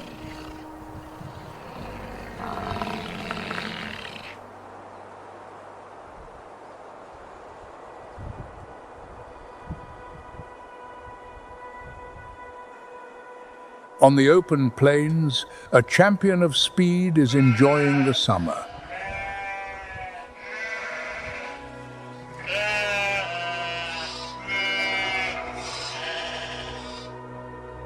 The pronghorn, North America's fastest land mammal, can reach speeds of up to 55 miles per hour.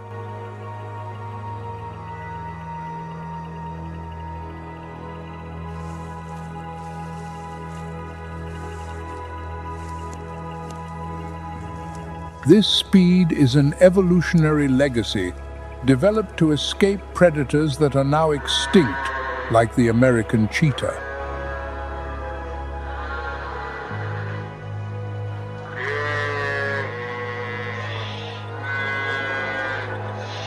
Today, that speed gives them an enormous safety margin against existing predators.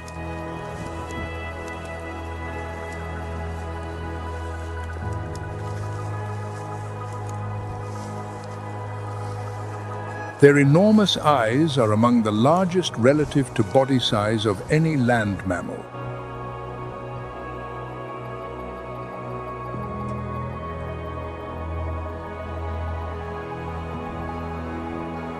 With a field of vision of nearly 320 degrees, they allow the pronghorn to spot movement up to 4 miles away.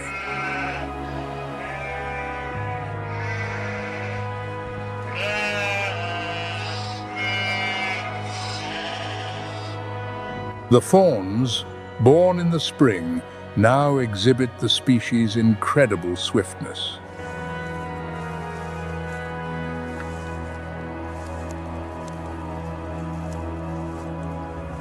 By midsummer, they can outrun most of their predators, a vital skill in an open world.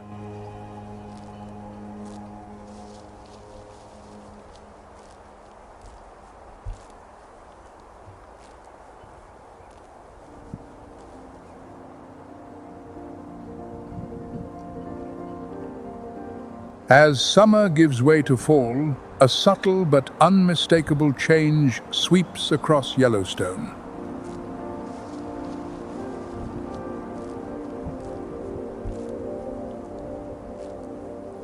The air grows crisp and cool.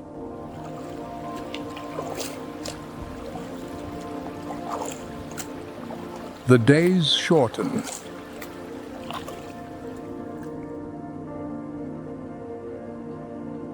The landscape ignites with the gold of aspens and the red of underbrush.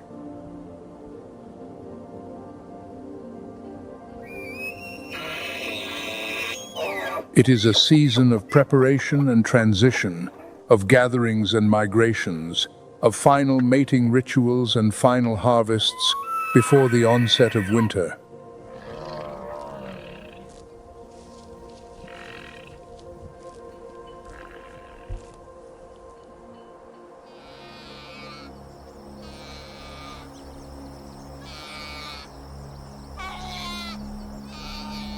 Amidst this transformation, black bears appear with their families, moving quietly through the changing forests.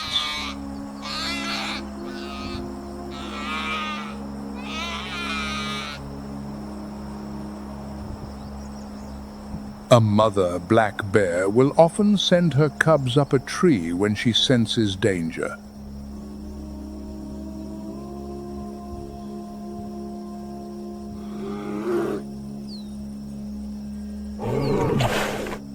Unlike grizzly bears, the young of a black bear typically become independent sooner, after only about 16 months.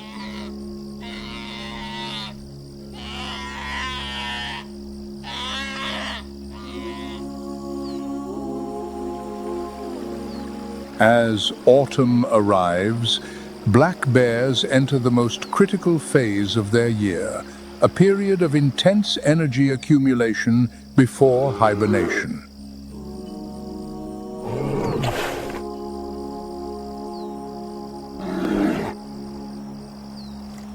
They spend most of their day foraging, constantly moving through forests and valleys, seeking any rich food source they can find.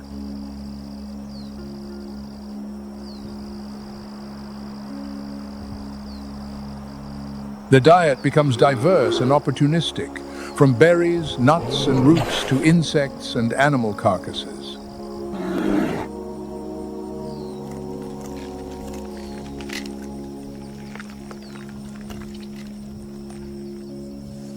In areas where they are available, they also take advantage of fish or small animals.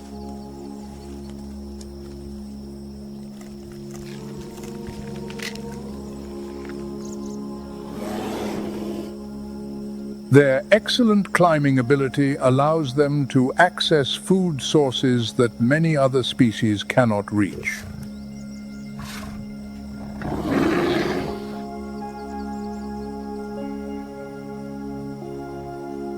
During this period, a black bear's body can gain weight rapidly, accumulating a thick layer of fat that will serve as an energy reserve for the many months of winter when food is virtually non-existent.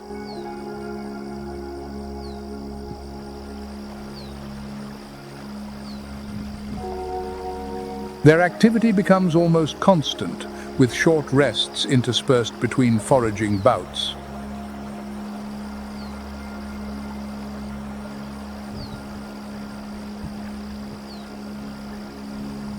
When temperatures begin to drop and food sources dwindle, black bears seek out secluded dens like tree hollows, rock caves, or earthen burrows to prepare for hibernation.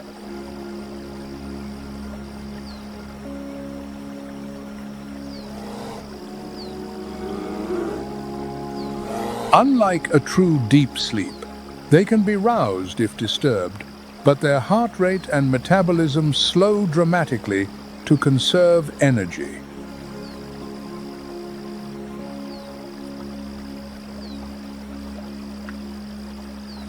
Autumn, therefore, is not just a season of transition, but a silent race against time, where every calorie accumulated determines the chance of survival through the harsh winter ahead.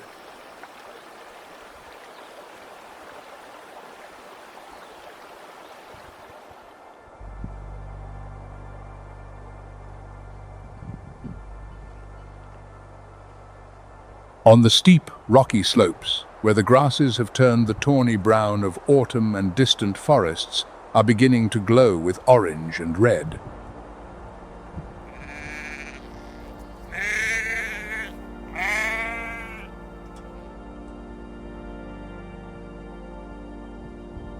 Another ritual of survival is underway, the fight for the right to mate.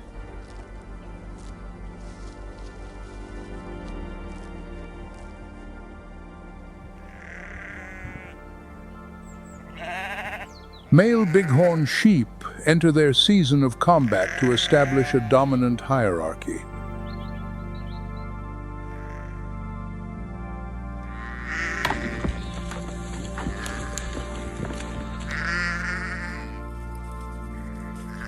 Mature rams, bearing massive curved horns that can weigh up to 30 pounds, charge one another at speeds of nearly 40 miles per hour, turning the mountainside into a battlefield of pure power and impact.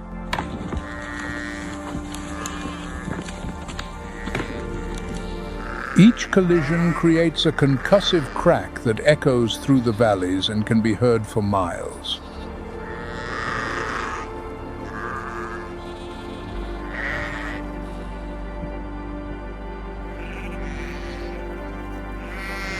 Their skulls have evolved with a double-layered structure and an internal system of struts that act as a natural shock absorber.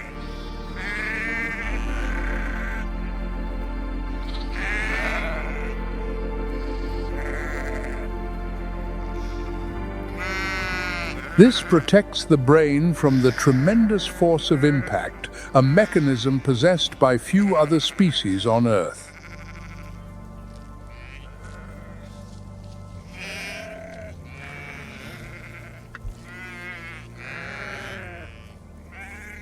The confrontations last until one individual is exhausted and forced to retreat, ceding dominance to the stronger ram.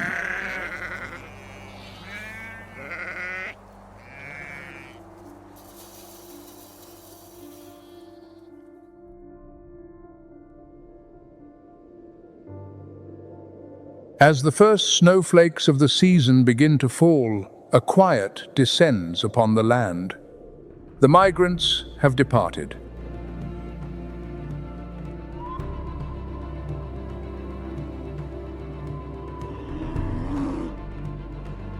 The bears are denning.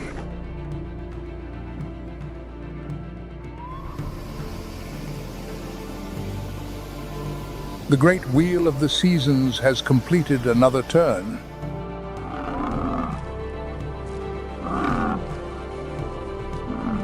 The abundance of summer and the urgency of autumn now give way to the coming silence and trial.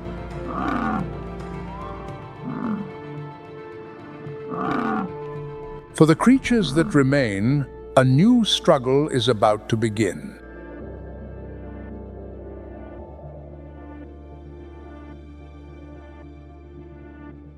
The eternal cycle of Yellowstone continues, an unending symphony of life, written in fire, ice, and time.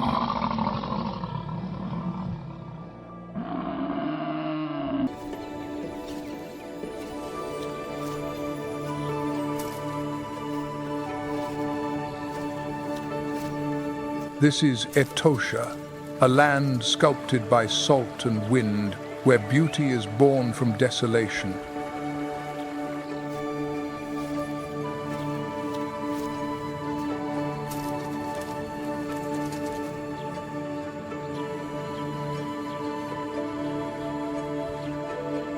When the rains finally arrive, the transformation is nothing short of a miracle.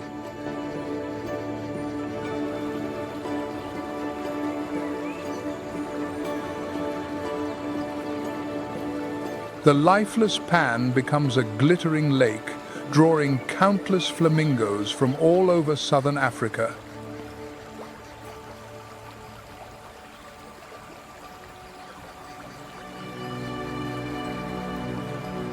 In a fleeting moment, the emptiness explodes with color.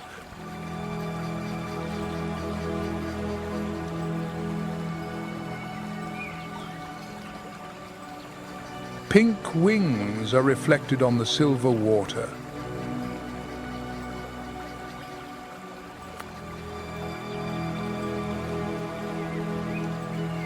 A dance of life which vanishes as quickly as it appears.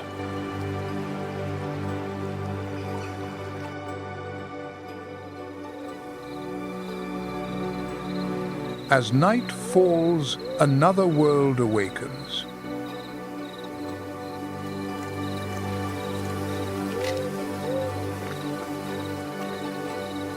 The rhinoceros, ancient and armored, emerges from the shadows to drink under the dim moonlight.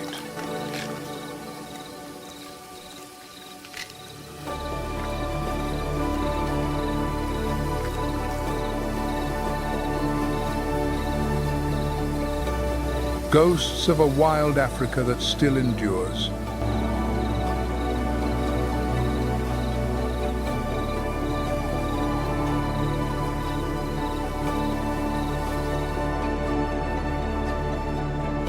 To the Ovambo people, this is Etosha, the Great White Place.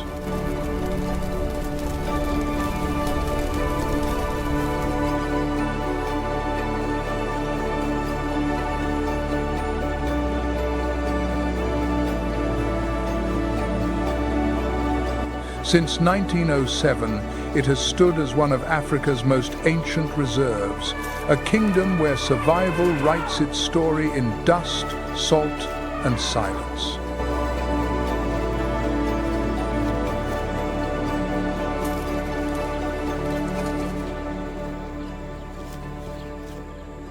Welcome to Etosha, the great white wilderness, where life defies the impossible.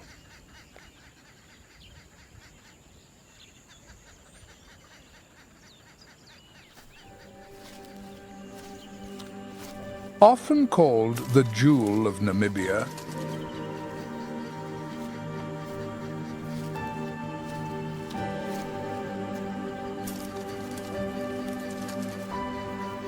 Etosha National Park is home to 4 of Africa's 5 iconic large species: the elephant, lion, leopard, and the critically endangered black rhino.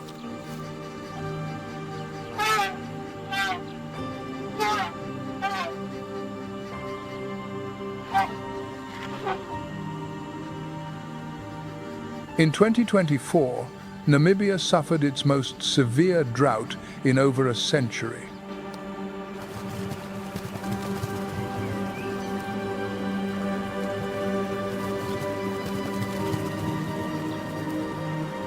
Across Etosha, the water holes vanished.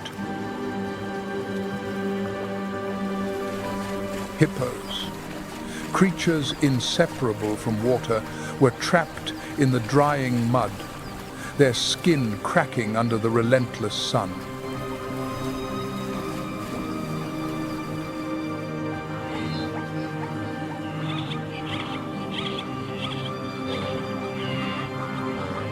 Blue wildebeest and plains zebras pressed onward in their ceaseless search for water, their journey guided only by instinct and hope.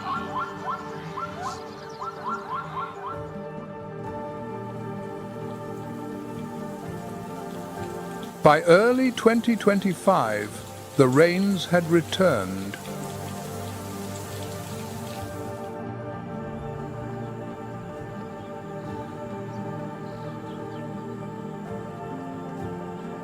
With them came renewal.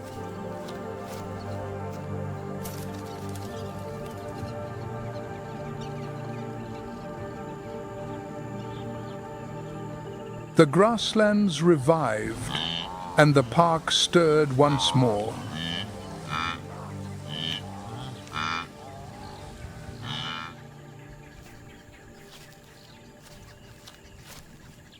Giraffes, steenbok, and rare species like the black-faced impala seized the opportunity to graze.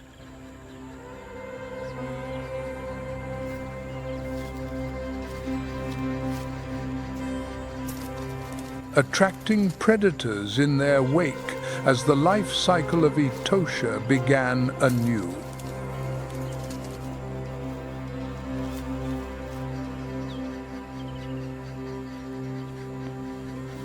Located in northern Namibia, about 310 miles from the capital, Windhoek, Etosha emerges as a majestic sanctuary in the heart of southern Africa.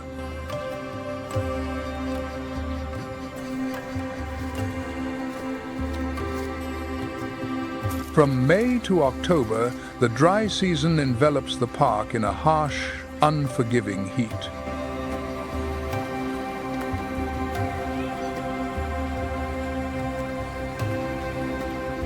Dust swirls across the landscape under a relentless sun, setting the stage for a timeless cycle of survival.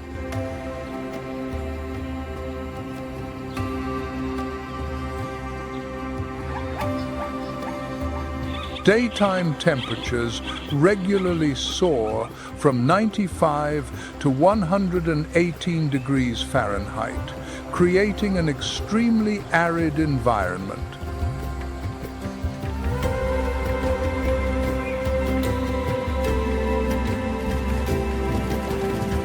Natural water sources all but disappear.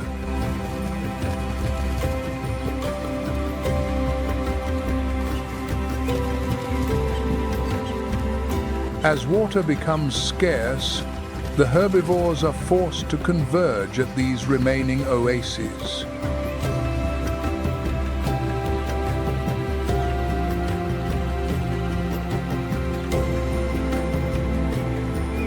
Their concentrated presence attracts predators, turning these few waterholes into unwilling battlegrounds.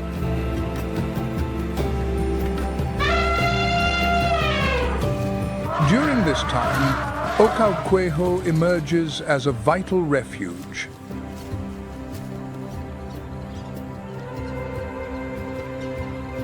Attracting visitors eager to witness the remarkable biodiversity that thrives despite the hardships of this harsh landscape.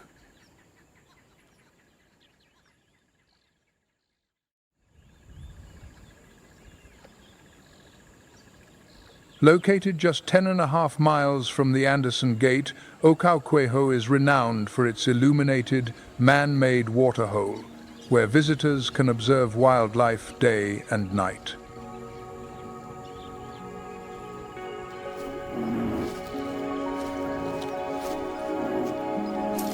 The black rhino, with its powerful build, stands up to 5 feet tall and weighs around 3,000 pounds.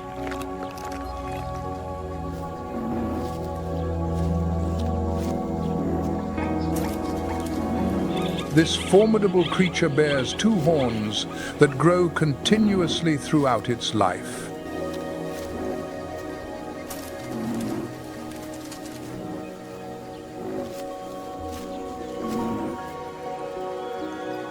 Despite its name, the black rhino's skin is actually a grayish-brown, often appearing brown from the dust and mud that cakes on during wallowing.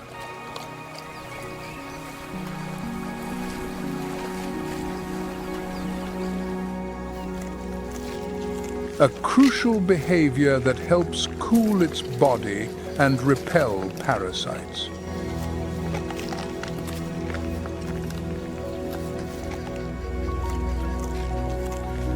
Unlike the grass-eating white rhino, the black rhino is a browser.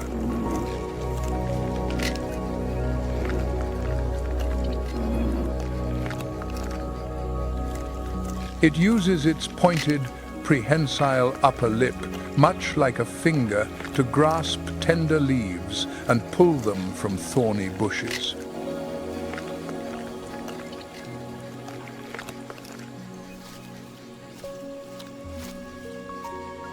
It can survive for several days without drinking directly, deriving most of its moisture from the vegetation it consumes, a necessary adaptation in this arid environment.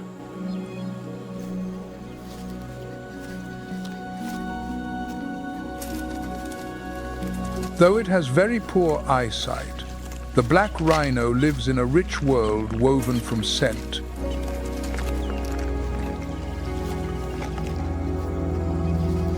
They regularly leave dung and urine at communal latrines along their pathways.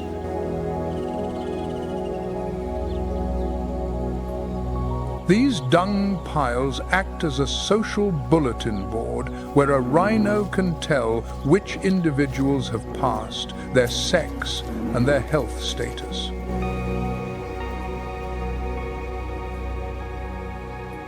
However, the dry season remains a constant test. As water evaporates almost completely from the ground, even the small rain-fed pans are reduced to salt-crusted cracks.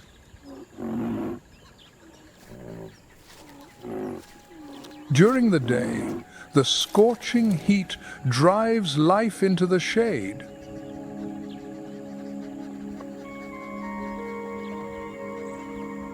But at night, under the soft glow of the floodlights, the silhouette of the black rhino emerges.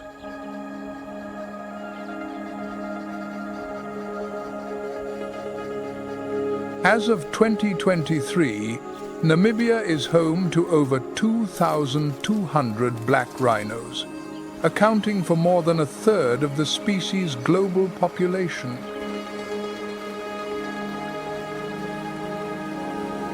Etosha National Park alone holds over 70% of this number.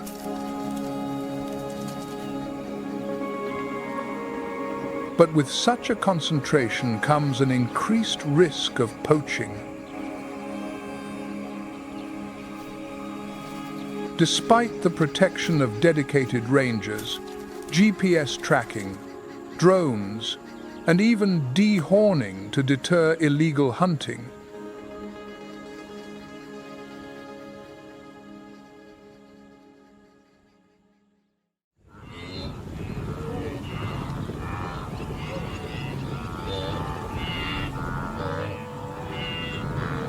the arid ground of Okaukuejo trembles under the heavy, rhythmic steps of a herd of blue wildebeest.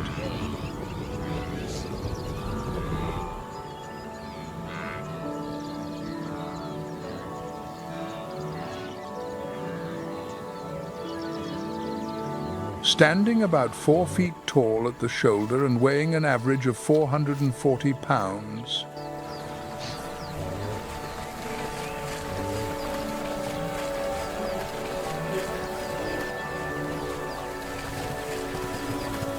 their coats shimmer with a deep, silvery grey, often catching subtle hints of blue in the sunlight.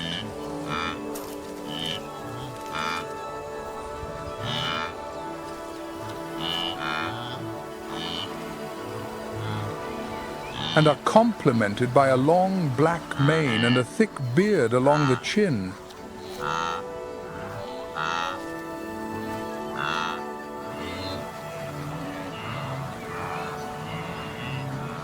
Despite their cumbersome frame, the blue wildebeest is surprisingly agile.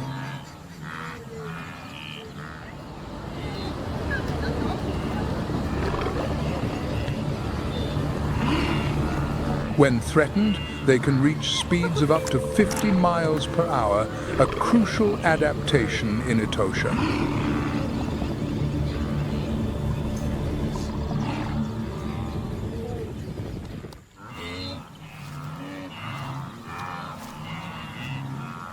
As specialized grazers, blue wildebeest primarily feed on the short grasses that grow quickly after the rains.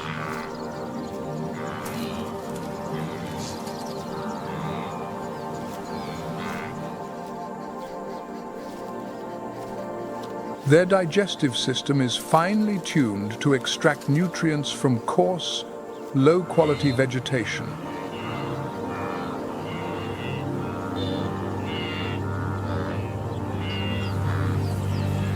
At Okaukuejo, the man-made waterholes provide vital lifelines during these harsh months.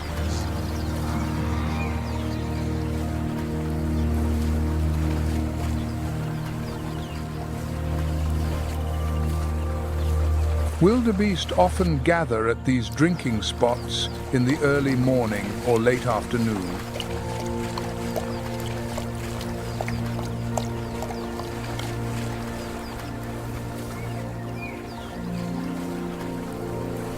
By grazing regularly and moving frequently in search of fresh grass, the blue wildebeest prevent the vegetation from becoming overgrown or senescent.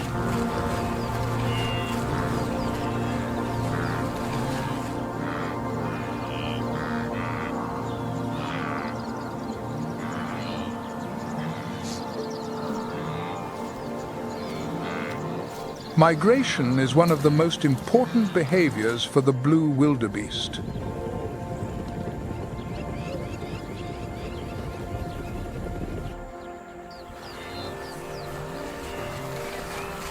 However, this instinct is increasingly being disrupted across Africa.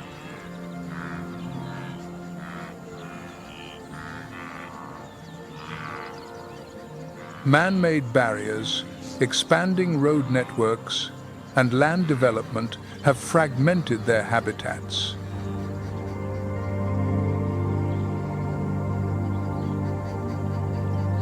In Etosha, migratory routes still exist, but they are increasingly restricted.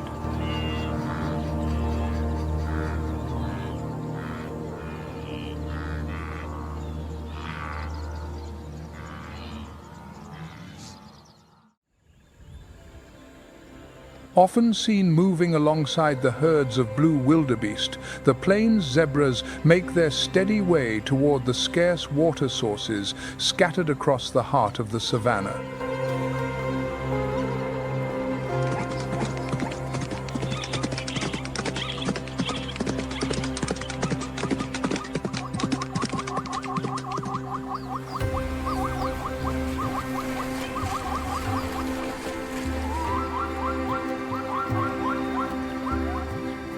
Of medium size among Africa's wild equids, the plains zebra stands about 4.3 feet at the shoulder and can weigh up to 770 pounds as an adult.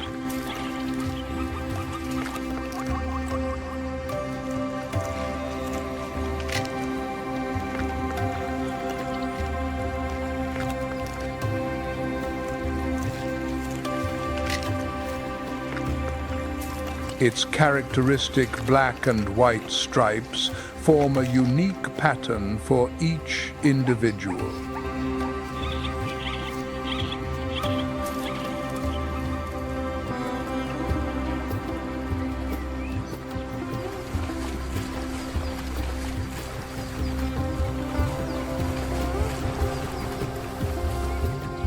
In Etosha, particularly around the Okakweho waterhole, the plains zebra lives in social groups known as harems.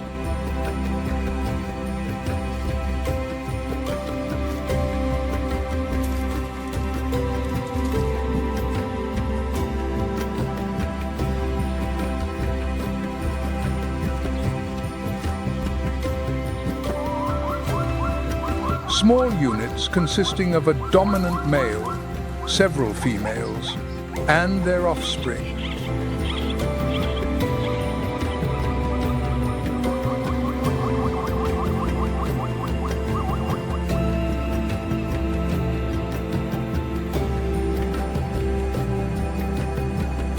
The plains zebra is a strict grazer, specializing in the short grasses that grow quickly after the rains.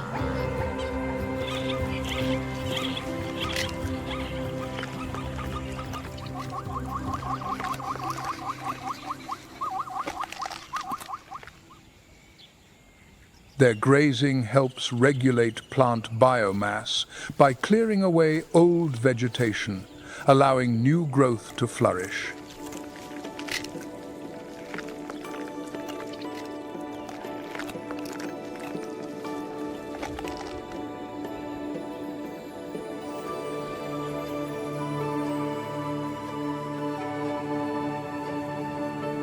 Seasonal migration is a characteristic survival strategy for the plains zebra.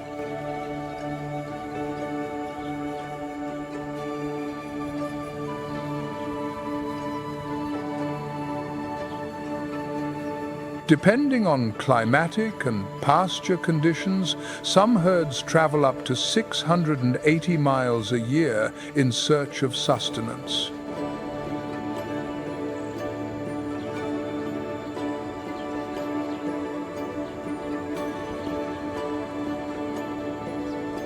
As of early 2025, the wild plains zebra population was estimated at 150,000 to 250,000 mature individuals.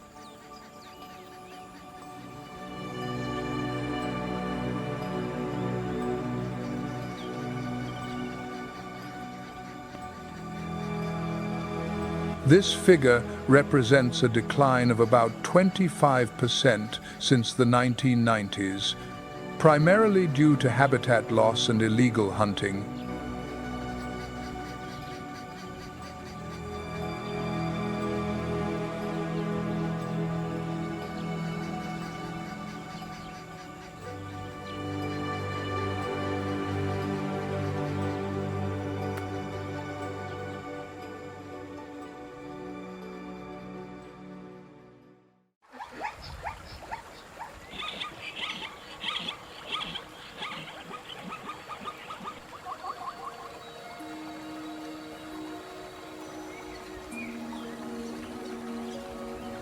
As the herds of plains zebras gather around the shallow waterholes, the gaze of a lion locks onto them from the shadows.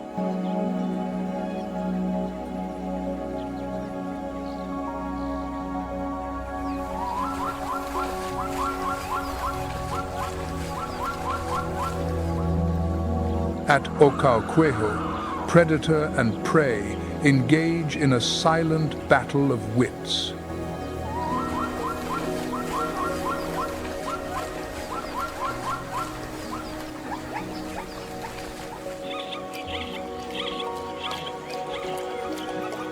During the dry season, Kafue becomes a crucial crossroads where the cycles of life converge.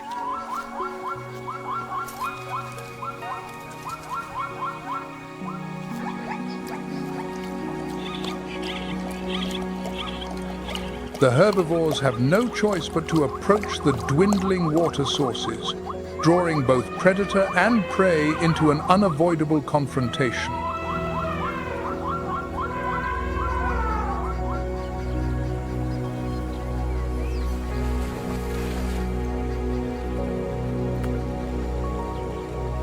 As the number of animals increases, so does their vigilance.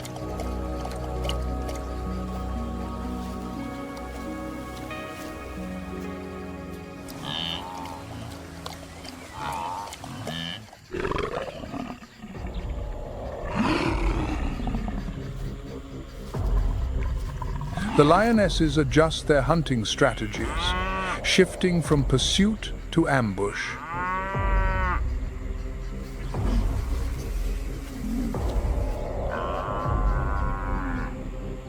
When the time is right, one lioness often moves deliberately toward the herd as a distraction.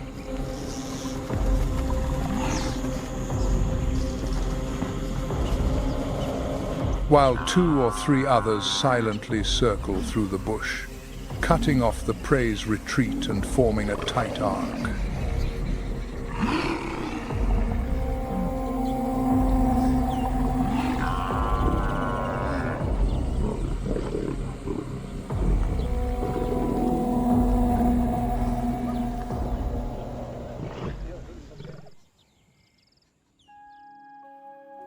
An adult lion, with its powerful build, broad chest, sturdy forelegs, and razor-sharp teeth, can take down prey twice its size.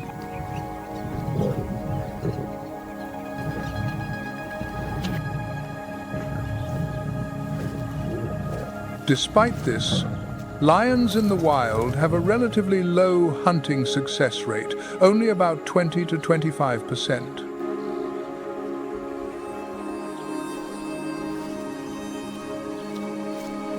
In the scorching heat of the Namibian desert, lions conserve energy by resting up to 21 hours a day, preparing for the demands of a nocturnal hunt.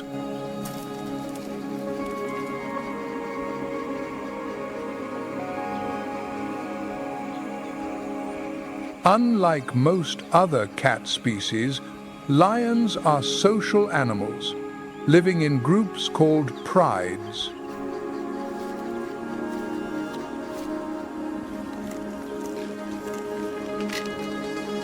A typical pride consists of related females, one or more adult males, and their offspring.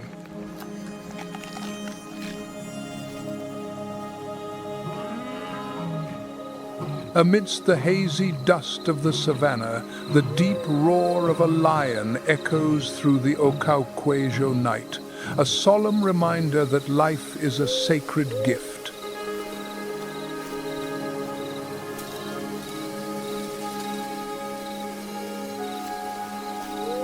The chorus that rises in the night is more than a warning. It is a deception woven from sound.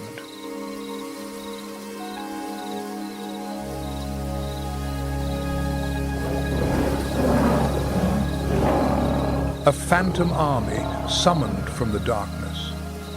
By timing their calls, a small pride can sound like a legion, creating an illusion of impossible numbers.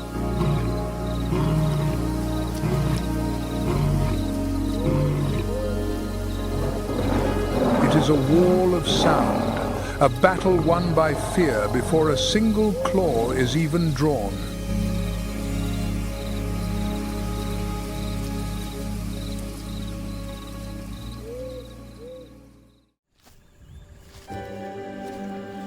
In the golden light of the late dry season sunset, every step of the African elephant stirs a cloud of dust on the semi-arid savanna.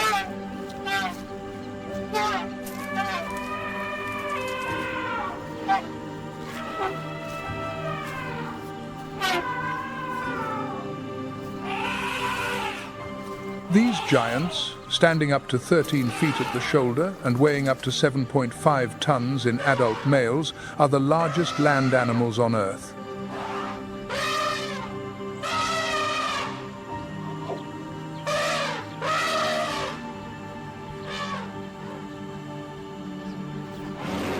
Their iconic curved tusks vary in length depending on the mineral content of the soil.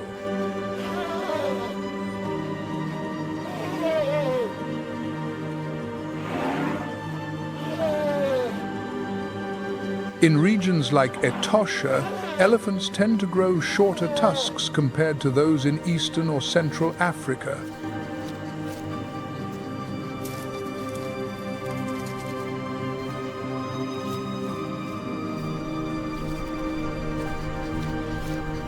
The elephant is never alone on its journey of survival.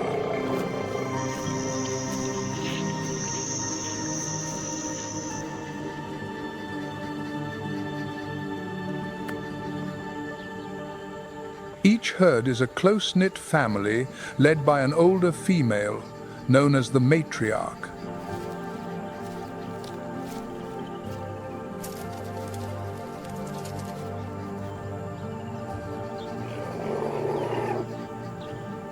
She carries the oldest memories, able to recall the locations of seasonal water sources, safe migration routes, and how to avoid threats.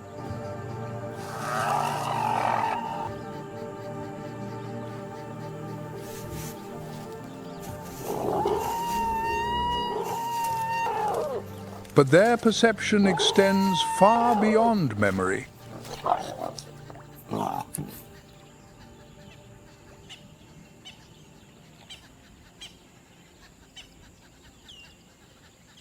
Their wisdom is carried not on the wind, but through the very bones of the continent itself.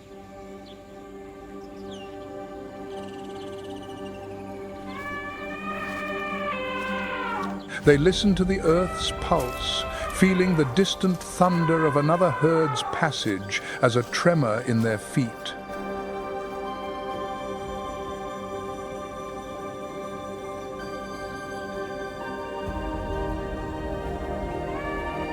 It is an ancient language of vibration, a secret conversation that allows a family to never truly be alone.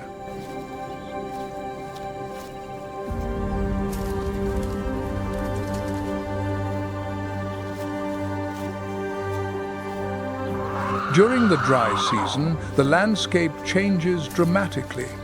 As natural waterholes dry up, the vegetation withers, and the cracked earth reveals a scarcity of moisture.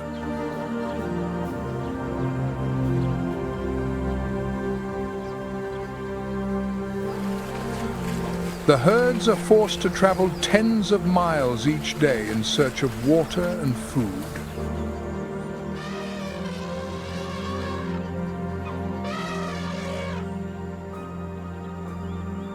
At Kafue, the year-round man-made waterholes provide a crucial refuge.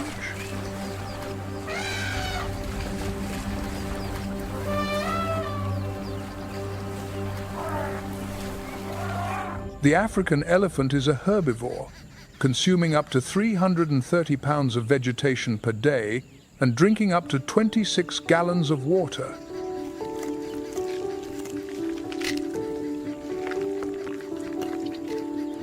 Their diet consists of grass, leaves, bark, and occasionally fallen fruit.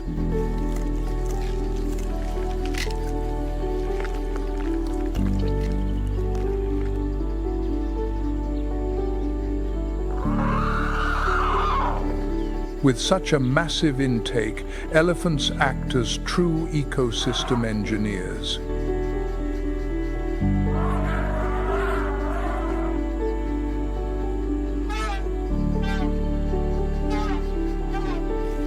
By breaking through thickets, toppling small trees, and creating paths through dense vegetation.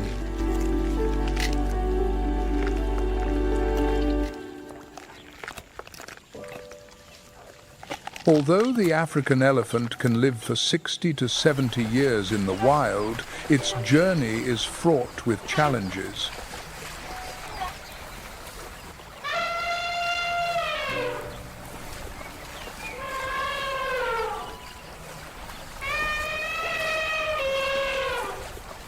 Ivory poaching, habitat loss due to human expansion, and conflicts with local communities.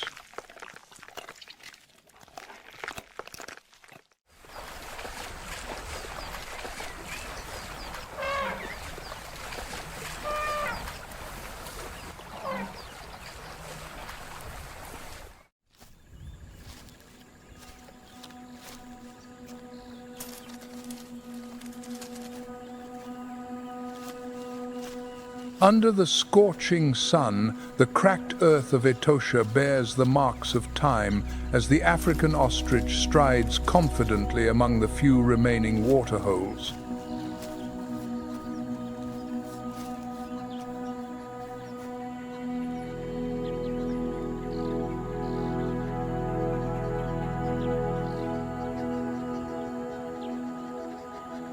Though flightless, this extraordinary bird is perfectly adapted to the semi-desert landscape.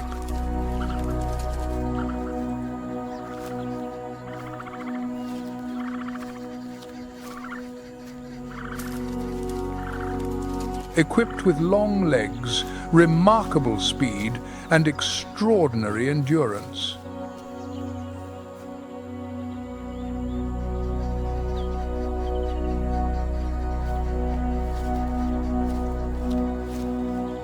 Standing up to 9.2 feet tall, the ostrich towers over most predators.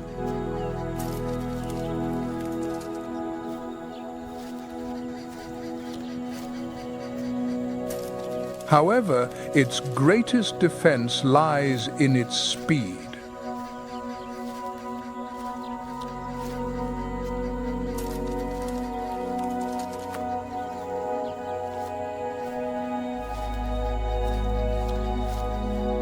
Capable of sprinting up to 43 miles per hour, ostriches are the true long-distance runners of the semi-arid savanna.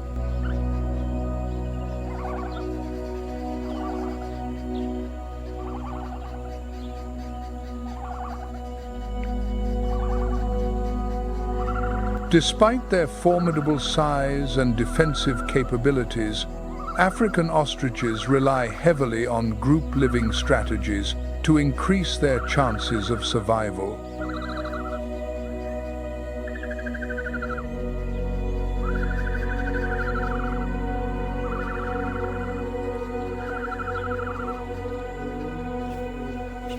During the dry season, they travel in groups of 5 to over 50 individuals.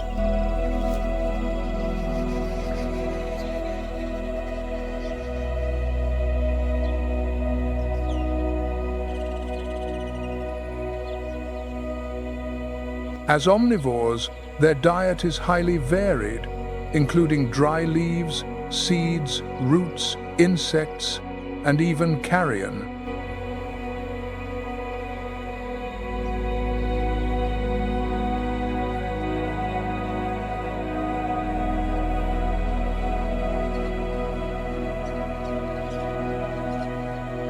When water is scarce, they switch their diet to moisture-rich plants.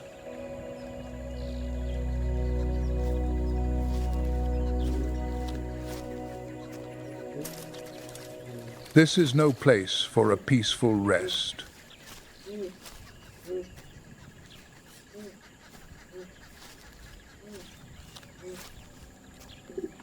In this high-risk environment, the African ostrich is equipped with the largest eyes of any land animal.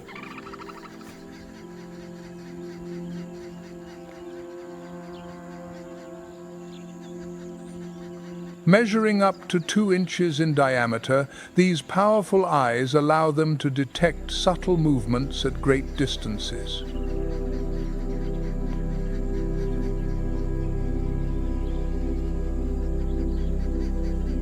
During the breeding season, their behavior becomes more animated against the arid landscape.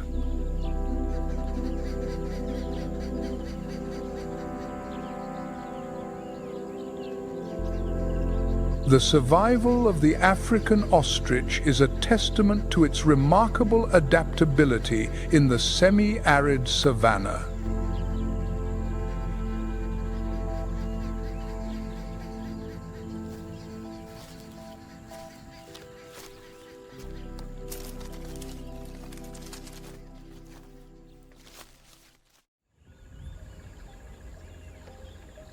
The waterhole at Halali sustains a remarkable diversity of wildlife.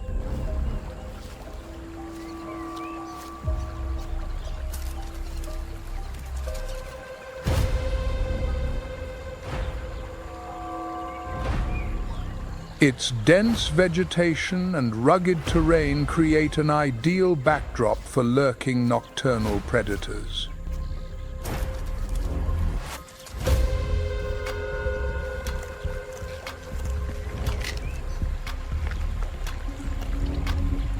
After the faint steps of a greater kudu at dusk, the air falls silent.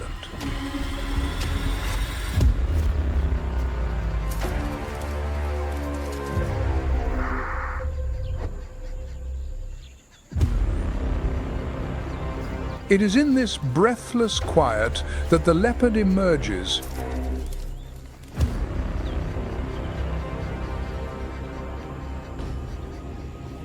a master predator cloaked in shadow.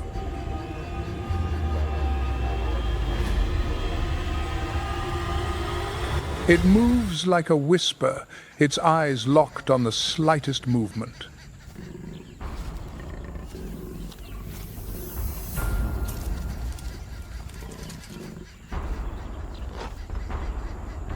With males weighing from 66 to 159 pounds, and females from 44 to 95 pounds, the leopard strikes a perfect balance between power and agility.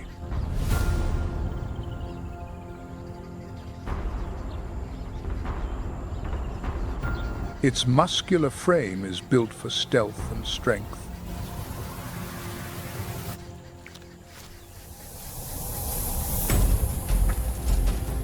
Their coats, ranging from pale yellow to a deep gold and patterned with distinctive black rosettes, provide almost perfect camouflage.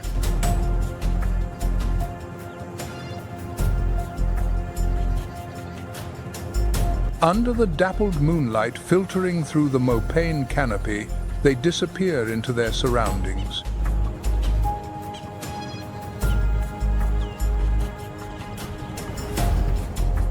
Leopards can live up to 17 years in the wild, making them one of the longest-living great cats.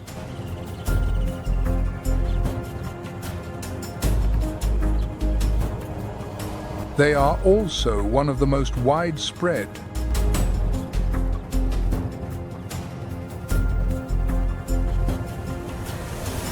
In Etosha alone, their population density ranges from 0.5 to 3.8 individuals per 39 square miles.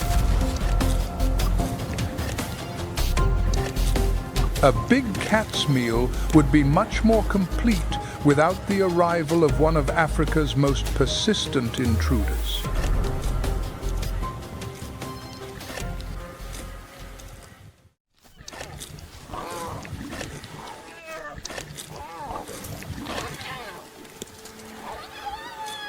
The hoarse, broken call echoes through the night like a suppressed, mocking laugh, signaling the approach of the spotted hyena.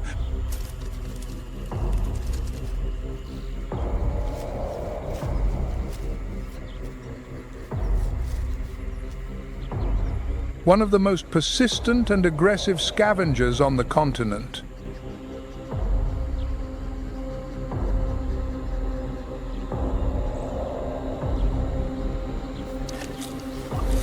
Not as powerful as a lion, nor as swift as a cheetah, the spotted hyena dominates through sheer endurance, a tight-knit social structure, and unparalleled adaptability.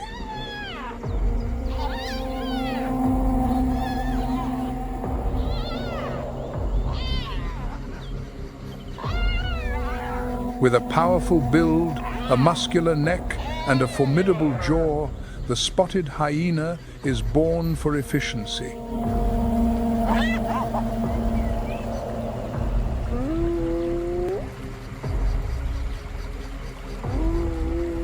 Its pale, yellow-gray coat, covered in dark spots, makes it unmistakable.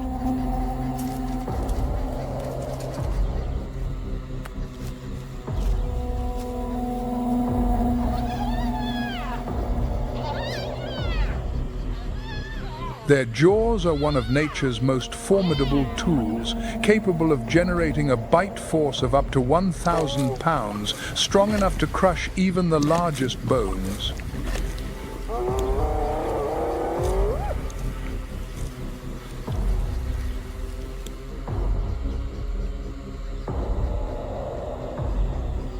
Large bones, hooves, even teeth. Nothing is off limits.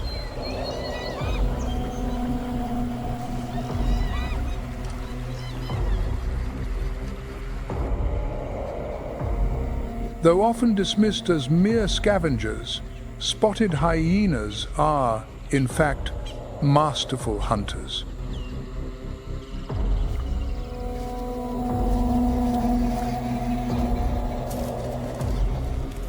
In some populations, their success rate can reach an impressive 67%.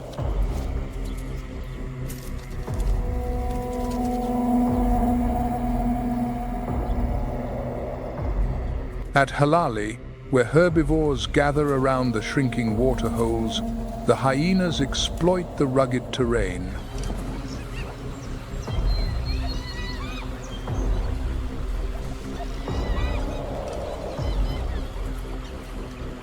Equally fascinating is their complex social structure, one of the few matriarchal systems in the animal kingdom.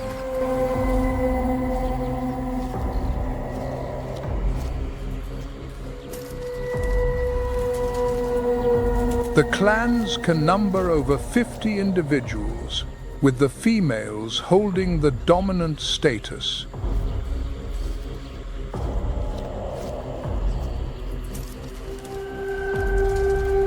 Their signature laugh is no joke.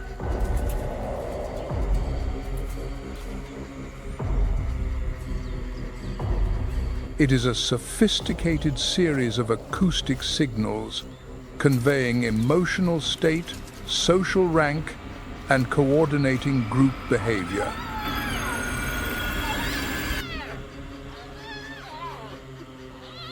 From Senegal to Namibia, in Etosha, especially around the Halali region, the spotted hyena thrives.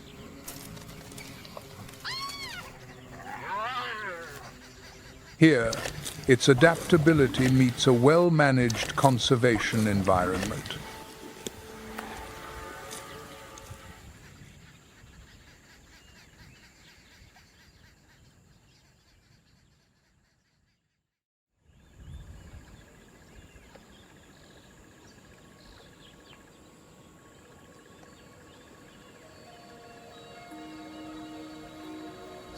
Unlike the boisterous clamor of a spotted hyena clan, another nocturnal predator moves through the darkness in absolute silence.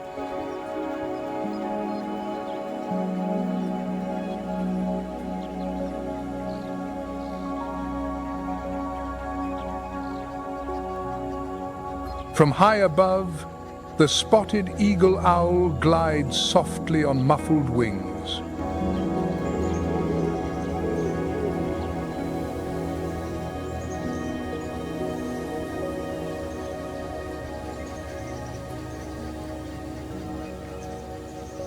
Its flight is so silent that it leaves no trace in the night air.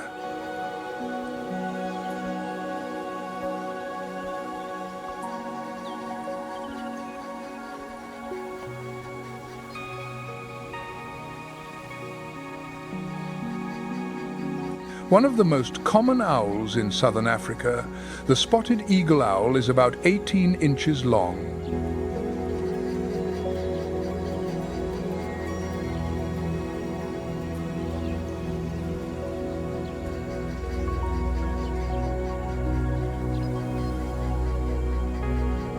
With a wingspan of 3 to 4.5 feet and weighing less than a pound, it may not seem formidable in size.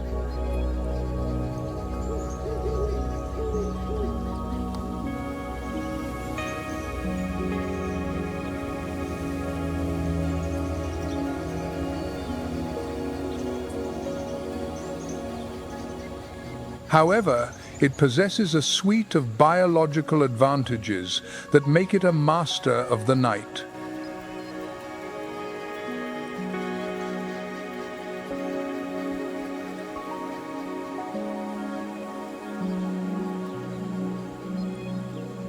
Its grayish-brown plumage, mottled with white spots and fine barring on the chest, provides perfect camouflage.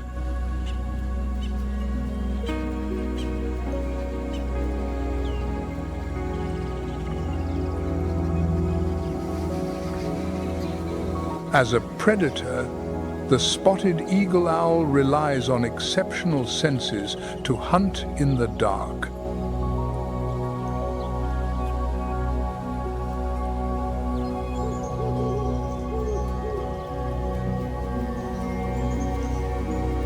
Its true ears are hidden beneath its facial feathers, while the prominent tufts on its head, often mistaken for ears, serve as visual signals.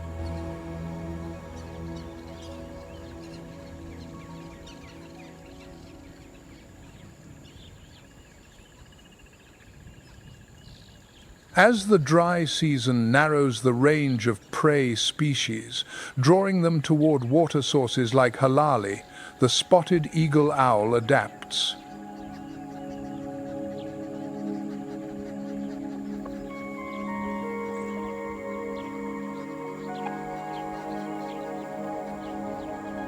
In this way, the owl becomes a crucial agent in controlling rodent populations.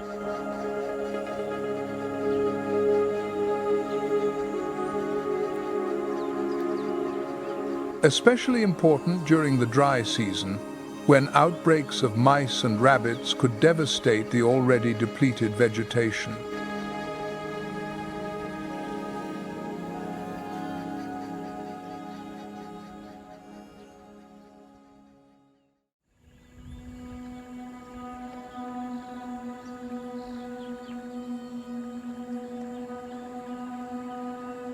A dark figure glides slowly across the silent sky.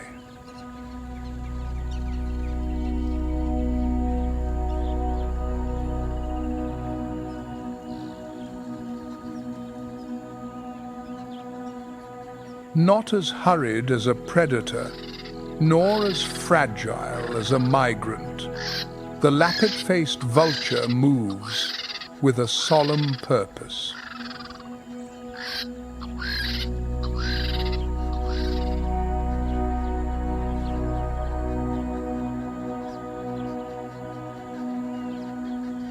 With a wingspan of nearly 10 feet and an almost meditative posture, it is Africa's largest vulture.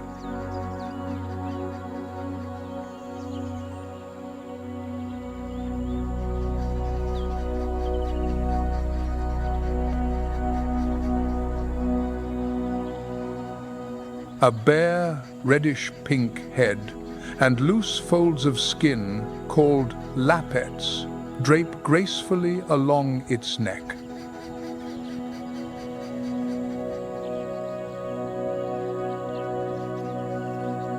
This featherless crown is not a sign of decay, but the product of millions of years of evolution.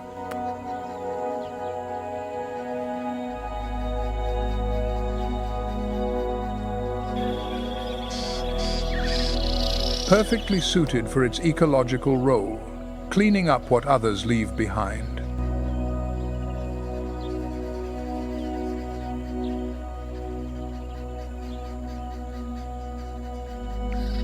To fulfill this role, they are equipped with an extraordinary immune and digestive system.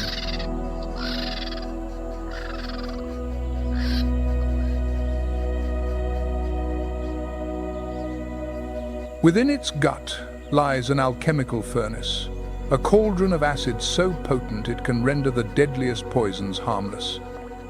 It does not just consume death, it purifies it.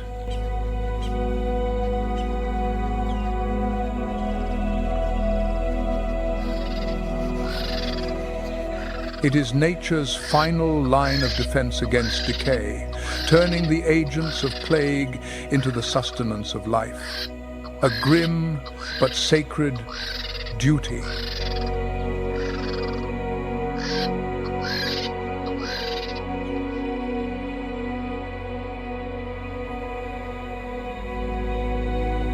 In Etosha, especially during the harsh, dry season, when water is scarce and food is even scarcer, the lappet-faced vulture becomes a symbol of efficiency.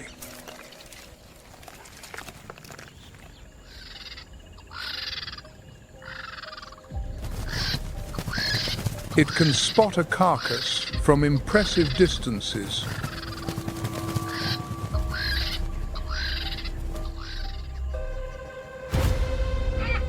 And when a large animal falls on the barren plains, this species is often the first to arrive.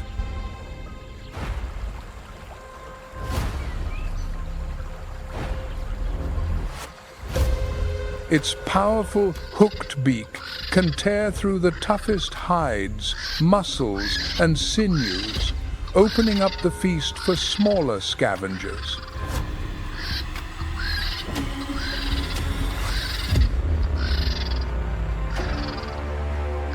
Contrary to their passive reputation, these vultures can strip a small antelope to the bone in under 20 minutes.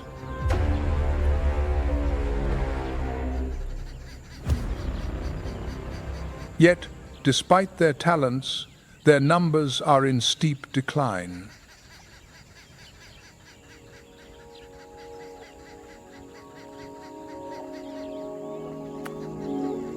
As of 2024, Only about 6,500 lappet-faced vultures remain in the wild.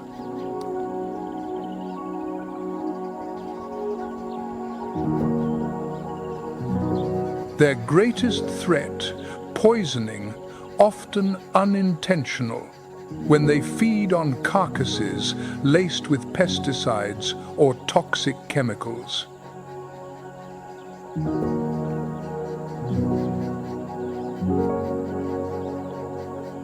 Today, the International Union for Conservation of Nature lists the lappet-faced vulture as endangered, a clear warning for its future.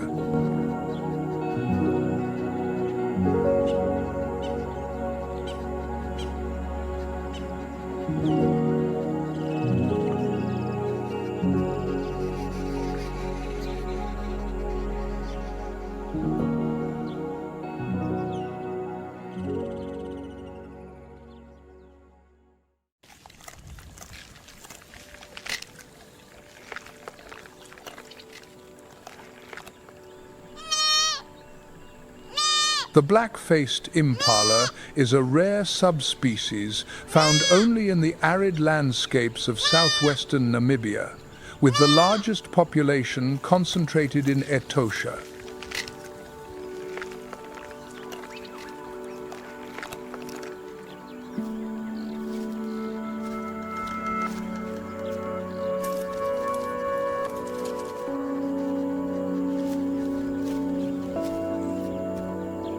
Unlike its more common relatives,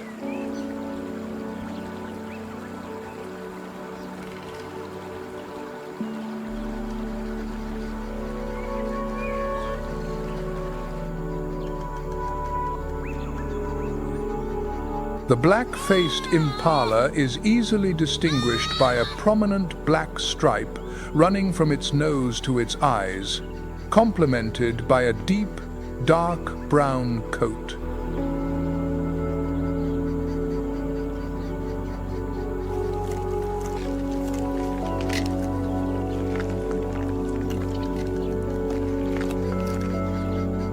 Larger and darker than its Eastern and Central African counterparts, its coloration provides a natural advantage, camouflage against the dust and harsh glare of the desert.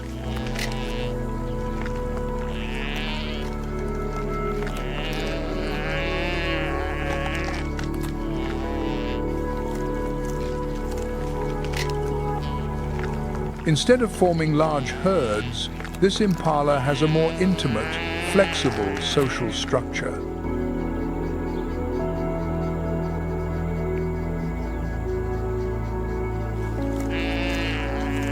Groups typically range from 3 to 15 individuals.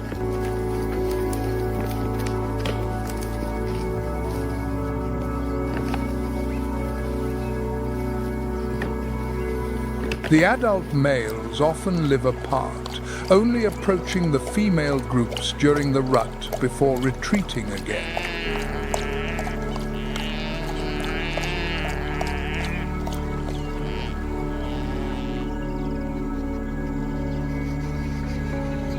As of 2024, the global population of the black-faced impala is only about 3,000. With just about half of those remaining in Etosha.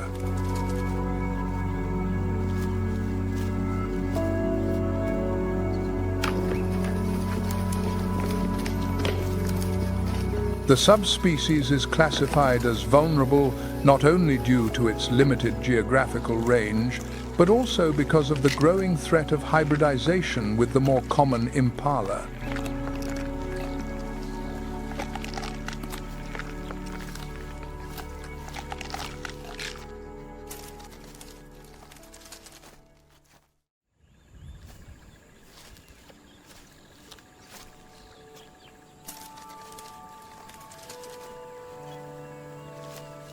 Although sharing the striking black facial stripes with its close relatives,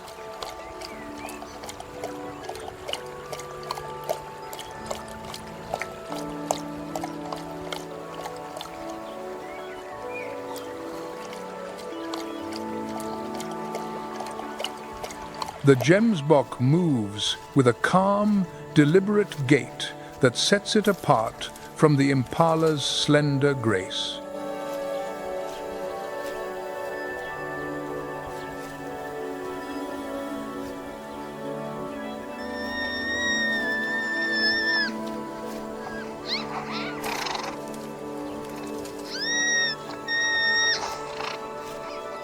Its long, straight horns and solid muscular frame give it a formidable presence on the arid plains.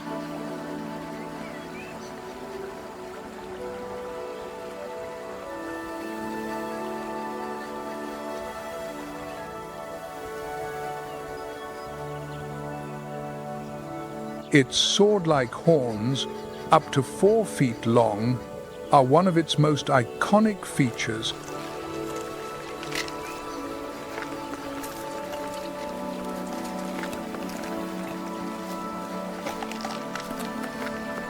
Making the gemsbok one of Africa's most distinctive antelopes.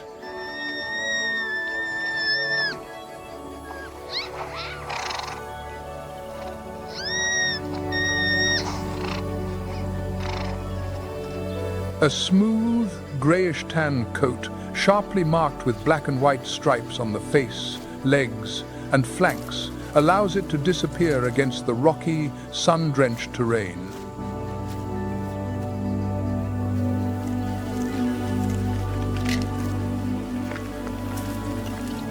In the dry season, when temperatures can soar above 113 degrees Fahrenheit and most wildlife congregates at the dwindling waterholes, the gemsbok stands apart.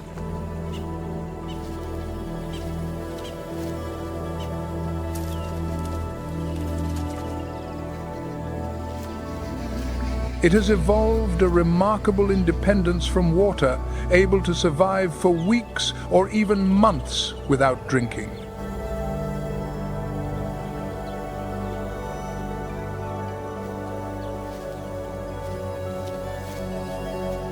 Its physiology is similarly adapted, capable of tolerating an internal temperature of up to 113 degrees Fahrenheit without sweating, conserving every precious drop of moisture.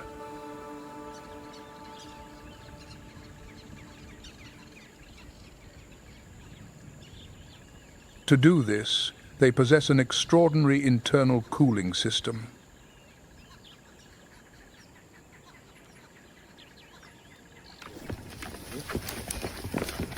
A network of tiny blood vessels in the nose, known as the carotid ret, acts as a heat exchanger.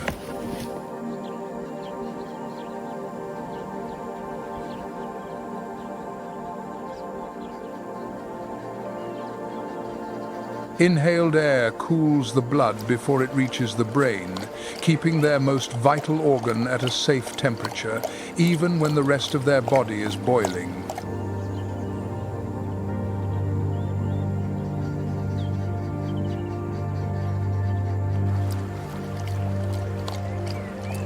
A specialized network of blood vessels in its nasal passages acts as a natural cooling system, lowering the temperature of the blood before it reaches the brain.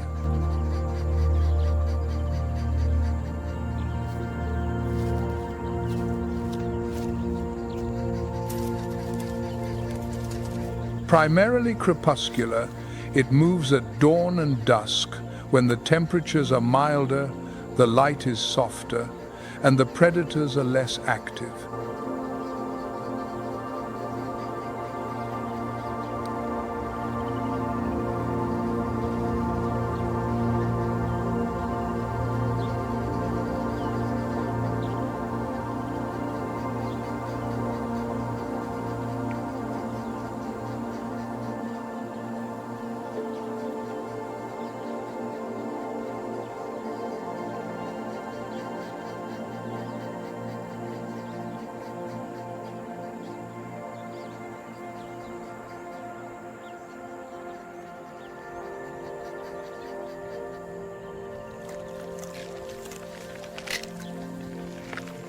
In Namibia, the gemsbok is more than just a creature of the wild.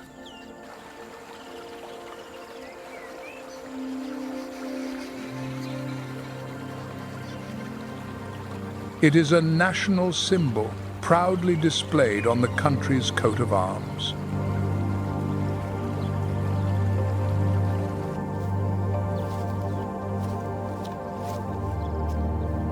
With a national population estimated at around 373,000 individuals.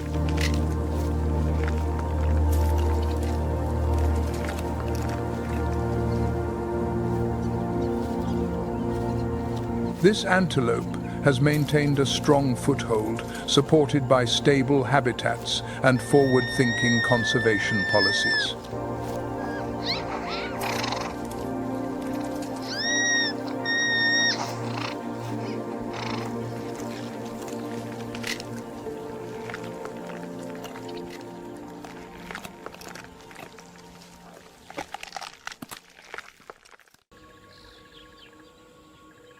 The Maasai Mara is a region in southwestern Kenya, directly bordering Tanzania's Serengeti, forming a transboundary ecosystem known as the Greater Serengeti ecosystem.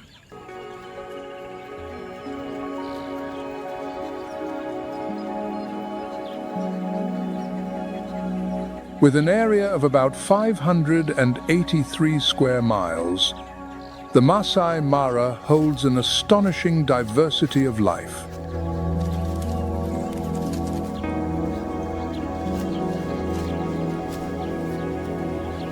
The Maasai Mara Plateau sits at an average elevation of 4,900 feet above sea level.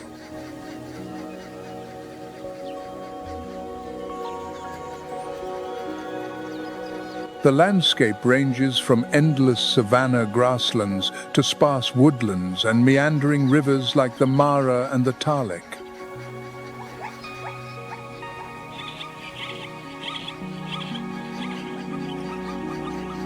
Viewed from above, the vegetation appears as specks of color on a carpet of grass. That is why, in the local language, Mara means spotted.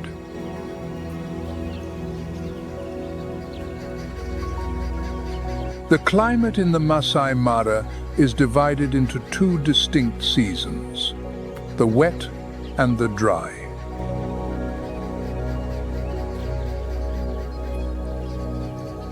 The wet season typically lasts from November to May, while the dry season runs from June to October.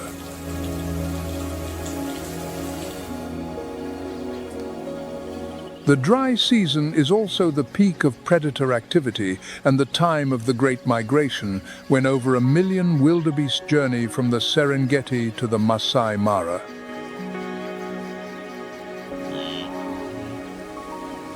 The Maasai Mara is home to an incredible biodiversity, with some 95 species of mammals and over 500 species of birds recorded.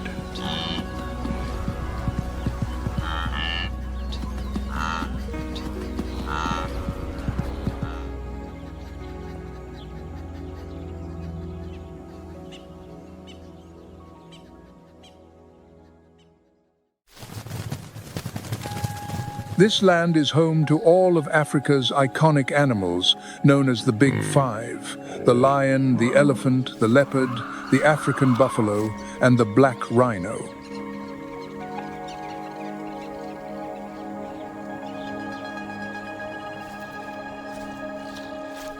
It is also the domain of intelligent predators such as the cheetah, the hyena, and the African wild dog.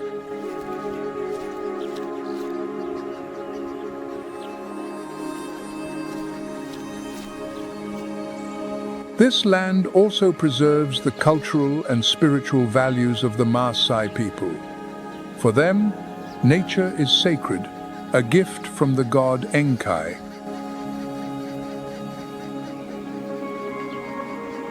Living in harmony with nature is a sacred duty, not just a choice.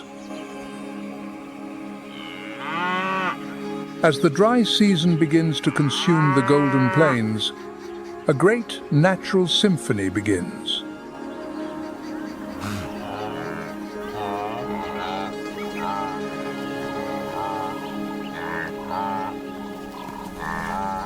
It is the start of one of the most spectacular natural phenomena on the planet, the Great Migration.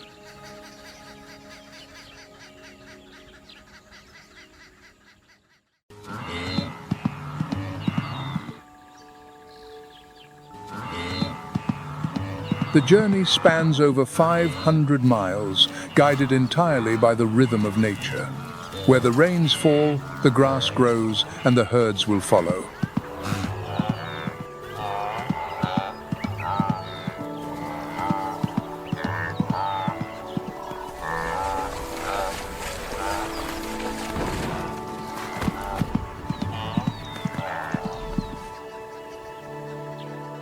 Every year, around July, over 1 million wildebeest begin their migration in search of green pastures.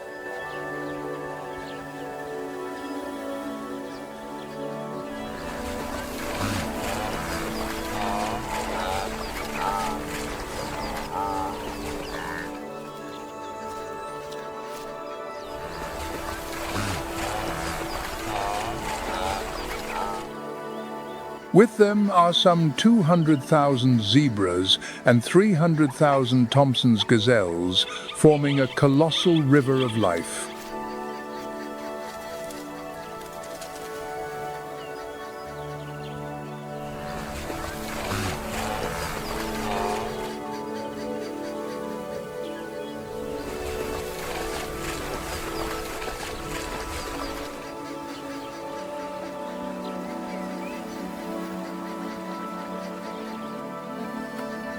The most dramatic moment of the migration is the crossing of the Mara River.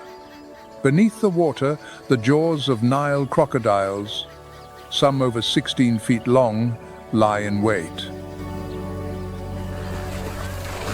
On peak days, tens of thousands of animals may plunge into the river in just a few minutes. Many are trampled, drowned, or become prey for the crocodiles. On the banks, predators like lions, cheetahs, leopards, and hyenas also lie in patient ambush.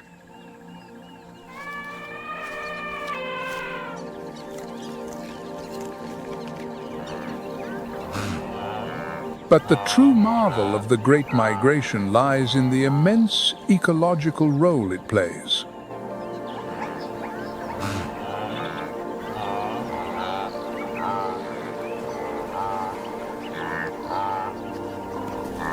The movement of millions of individuals not only drives the life cycle of the vegetation, but also ensures a food source for all predators.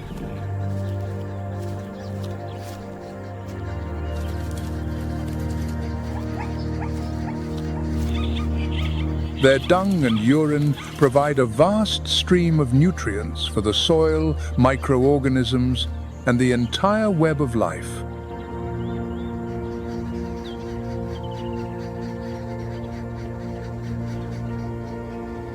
The thousands of carcasses of those that do not complete the journey become a source of life for countless scavengers.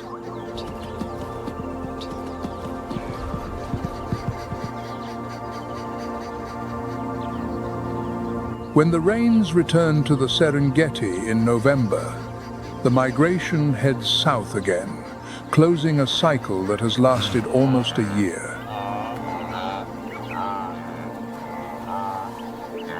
From birth, growth, and reproduction to death, all life cycles are bound to this path.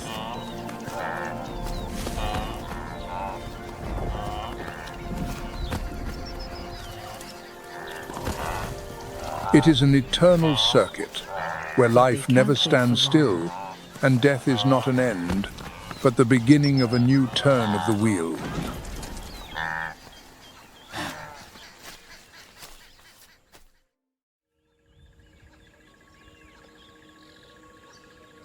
Distinguished by its reddish-brown coat and lyre-shaped horns, the topee possesses a formidable weapon: speed.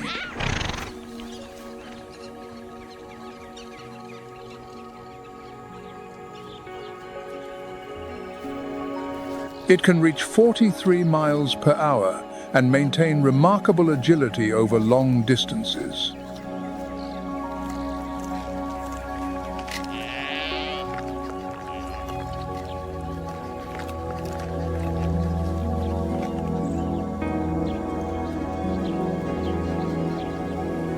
When pursued, instead of running in a straight line, the topi often zigzags, making it a difficult target for predators.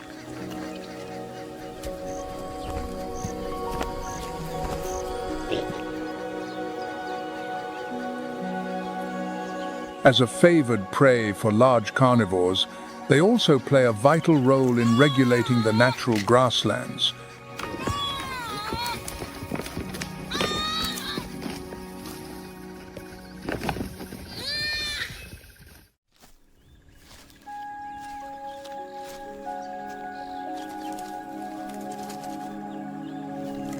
Amidst the great flow of the migration, there is a large but remarkably gentle antelope, the eland.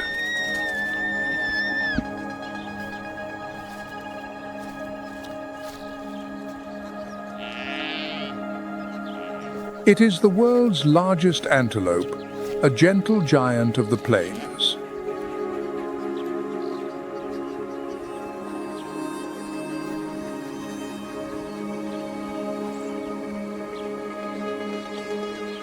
An adult eland can stand nearly 6 feet tall and weigh almost 2,200 pounds.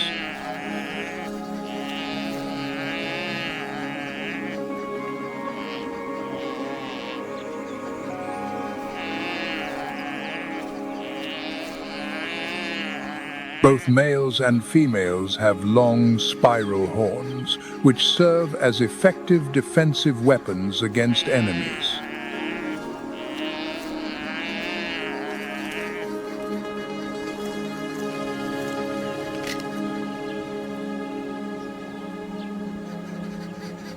Thanks to its complex stomach structure, the eland can digest a wide variety of tough plants, even the thorny leaves that many other antelopes cannot eat.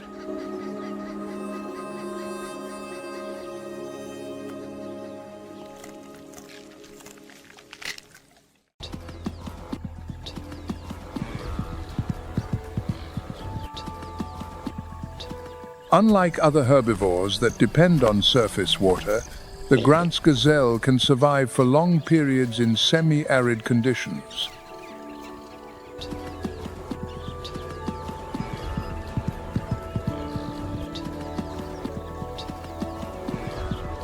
With speeds exceeding 50 miles per hour, they are a challenging target for predators.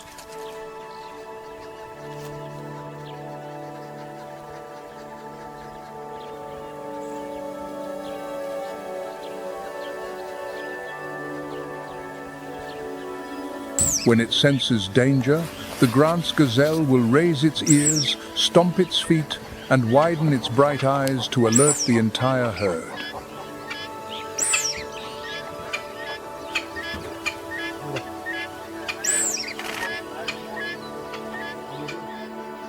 On this journey, another antelope is also a primary prey for large predators, the Thompson's gazelle.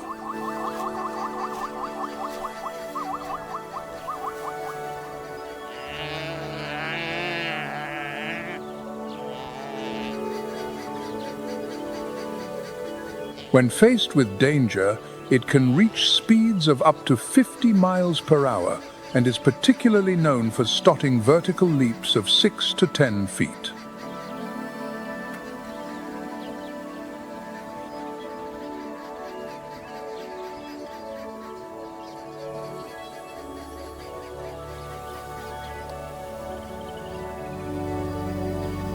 They typically feed in the early morning and late afternoon to avoid the intense heat, favoring the short grasses that grow close to the ground.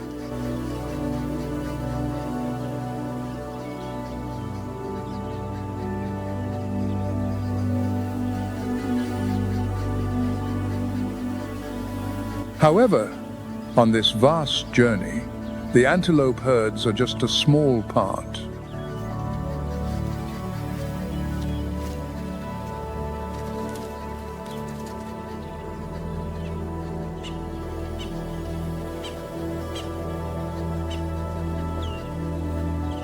Following them are the true giants that lead the migration.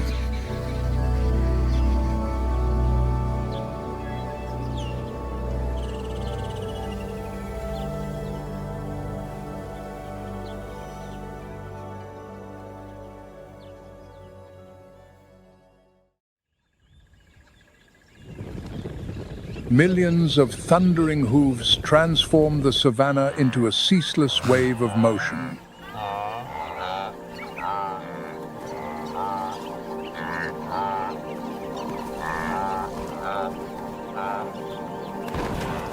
Amidst this torrent of life and death, the blue wildebeest emerges as the soul of the greatest migration on Earth.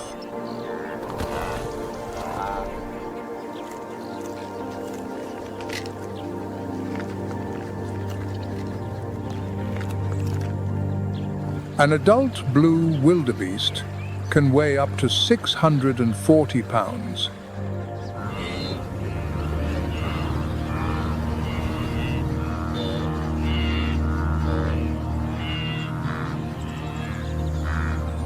Its metallic blue-gray coat has earned it the name blue wildebeest.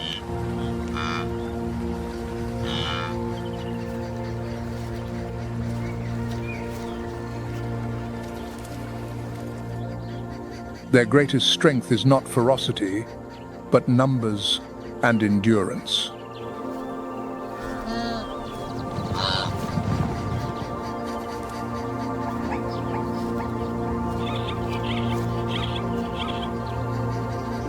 Each year, they follow a cycle of about 500 miles, tracing the path of the rains.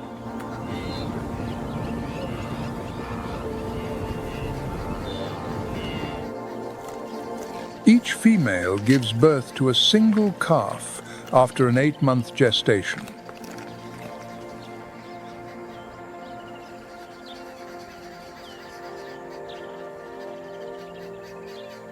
Synchronized birthing occurs over a 2 to 3 week period, with about 500,000 calves born almost simultaneously.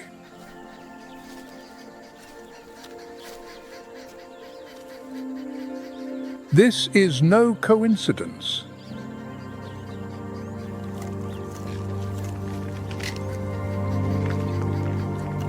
It is a breathtakingly calculated survival strategy known as predator swamping.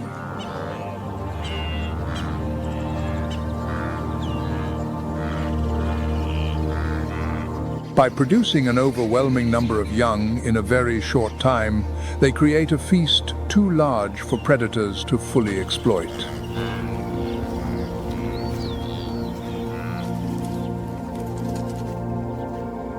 It is a brutal gamble of numbers.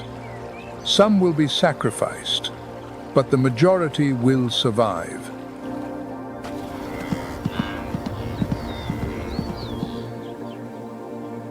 A victory for life, bought with death itself. When pursued, they can reach speeds of around 40 to 50 miles per hour, combined with the ability to change direction quickly.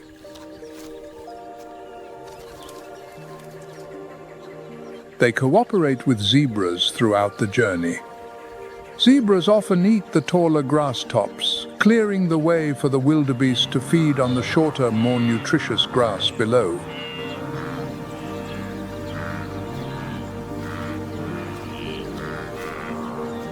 Wildebeest are the primary grazers of the Serengeti and Maasai Mara ecosystem, and in turn, the primary food source for lions, hyenas, and crocodiles.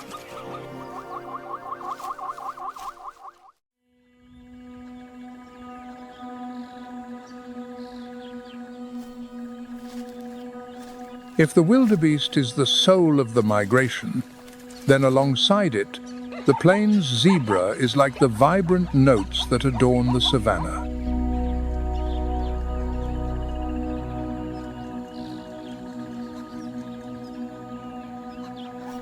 Their black and white striped coats are a unique identifier. No two individuals have the exact same pattern.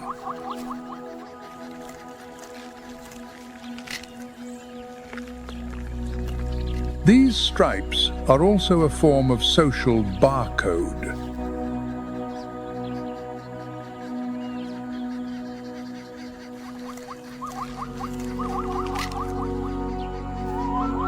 Studies suggest that zebras can recognize each other by these unique patterns.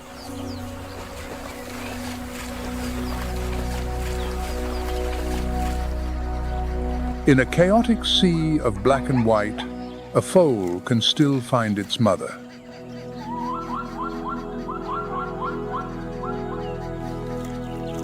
It is not just camouflage, it is identity.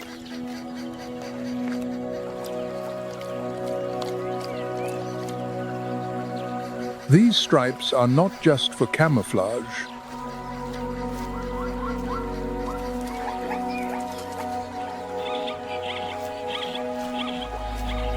They are a form of optical armor.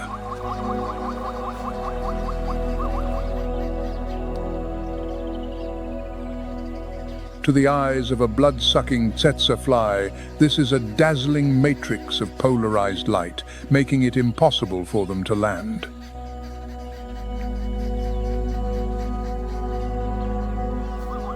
A genius solution to a tiny but deadly enemy.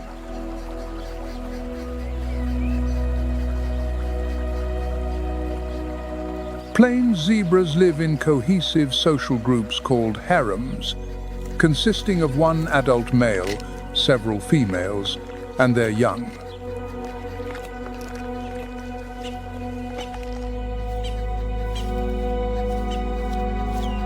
When threatened, they form a circle with the young in the center.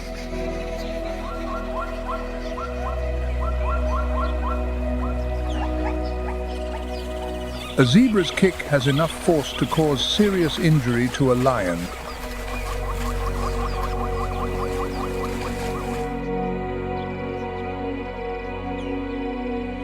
Their sharp vision allows them to spot enemies from afar. When pursued, they can reach a top speed of about 40 miles per hour.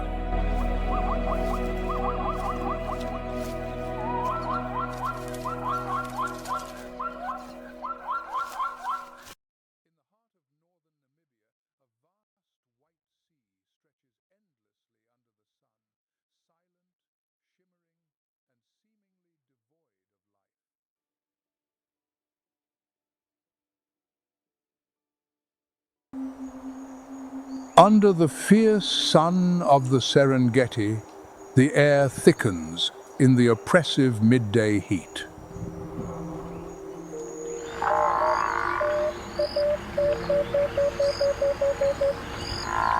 All life seems to stand still, except for a herd of Cape buffalo, moving slowly towards the last remaining waterhole on the plain.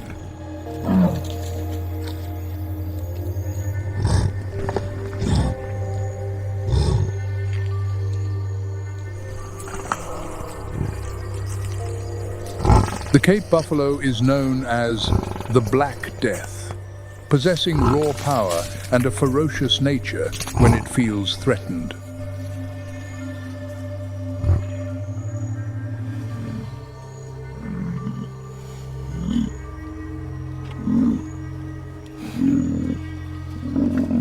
The horns of a mature bull form a solid boss of bone, capable of tossing a predator weighing hundreds of pounds into the air.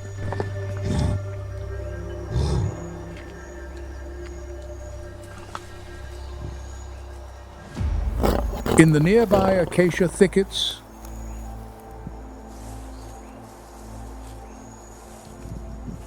their tawny coats allowing them to dissolve into the arid landscape.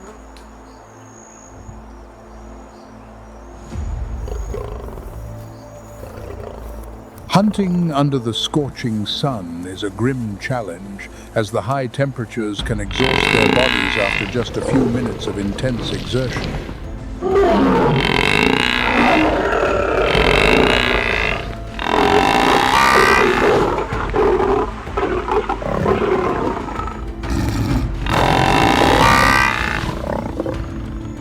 The lions waste no time, ending the struggle quickly to secure this vital nourishment for the young waiting.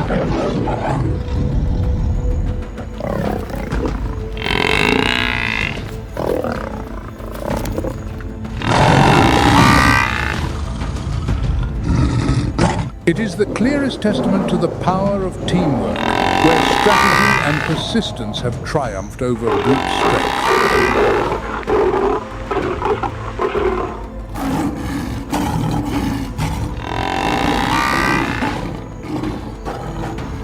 In the harsh natural world, there is no room for pity, only the immutable laws of survival that have existed for millions of years.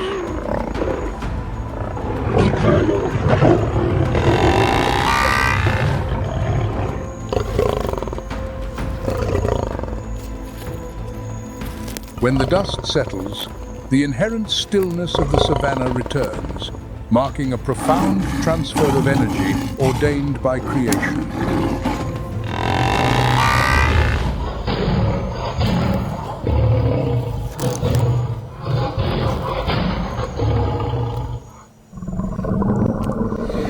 The sun continues its relentless blaze, but for this pride of lions, a new chapter of life has been written upon this wild land.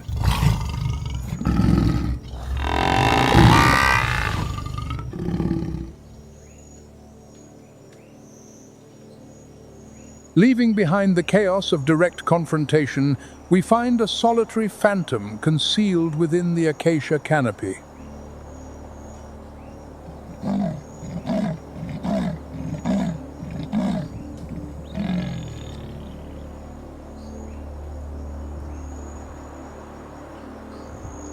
The leopard is a master of stealth, its coat of rosette patterns providing the perfect camouflage amidst the dappled light and shadow of the savanna.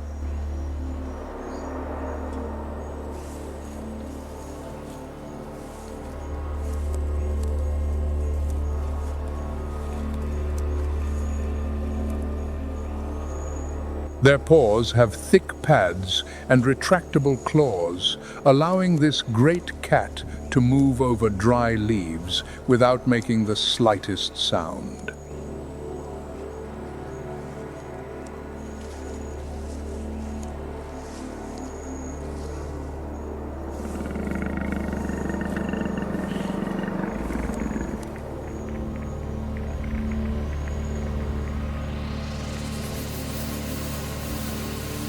The marvel lies in its incredibly powerful shoulder and forelimb muscles, which allow it to haul prey twice its own weight high into the branches of trees.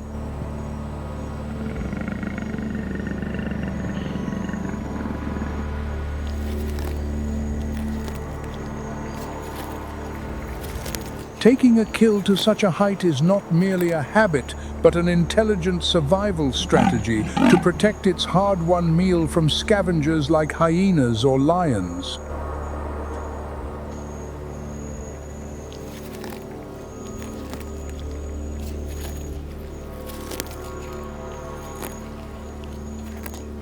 This physical power, combined with expert climbing skills, has made them the ultimate survivors among the world's great cats.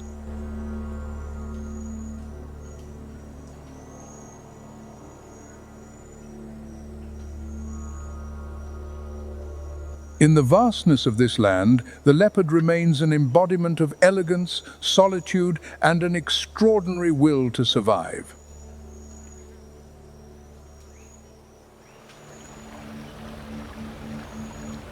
Beneath the calm surface of the Mara River, colossal giants are enjoying the cool water, escaping the searing equatorial sun.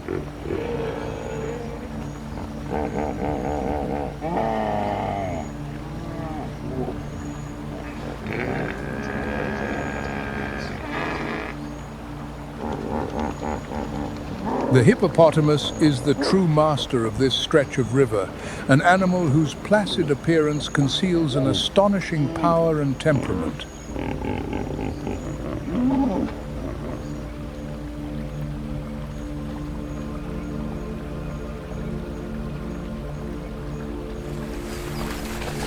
Their skin is remarkably sensitive and lacks conventional sweat glands, but nature has provided them with a unique defense mechanism.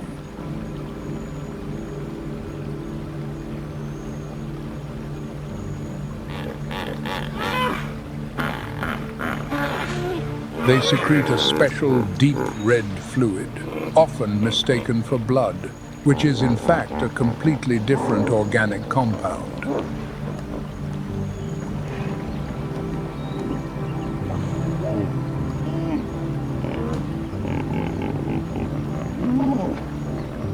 This blood sweat acts as a natural sunblock and antiseptic, helping to protect their bodies from the heat and from infection.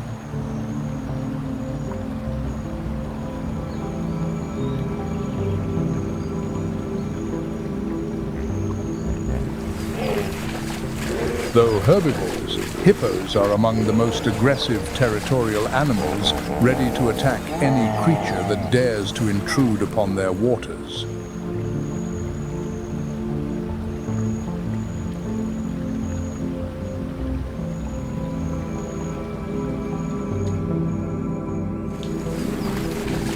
Their enormous canine teeth, which can grow to nearly 20 inches, are not for eating, but are the ultimate weapons against crocodiles or even lions.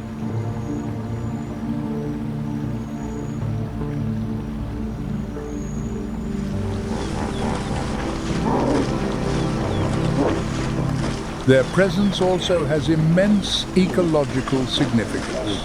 Their vast quantities of waste provide essential nutrients for the entire river.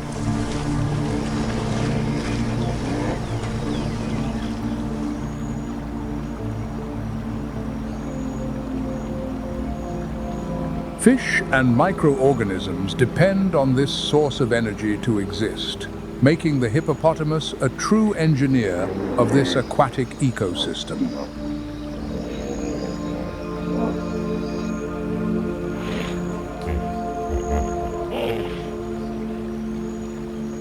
In the river's quiet flow, they are proof that a fearsome ruler can also be a source of life for countless others around it.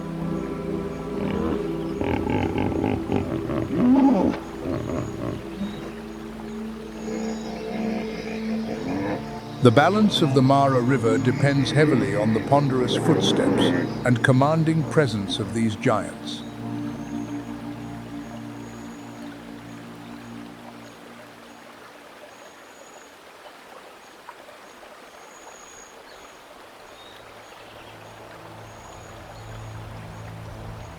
As the fierce journey along the Mara River subsides, we find a surreal tranquility at the alkaline lakes of the Great Rift Valley.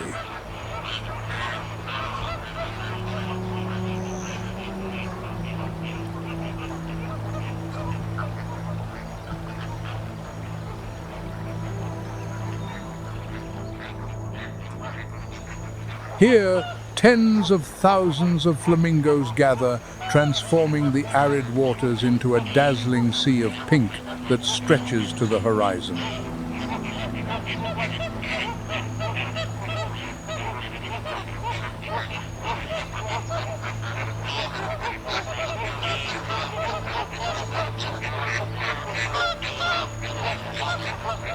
In a caustic chemical environment where few species can survive, the flamingo has evolved extraordinary survival skills.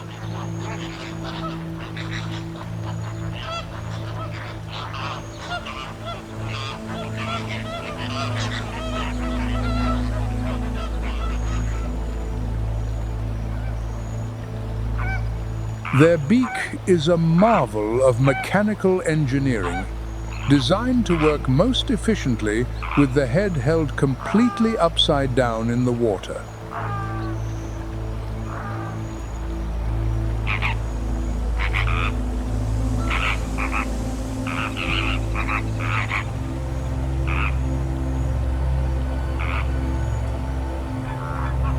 Tiny, hair-like plates inside the beak act as a sophisticated filter, allowing them to trap algae and tiny crustaceans from the mud.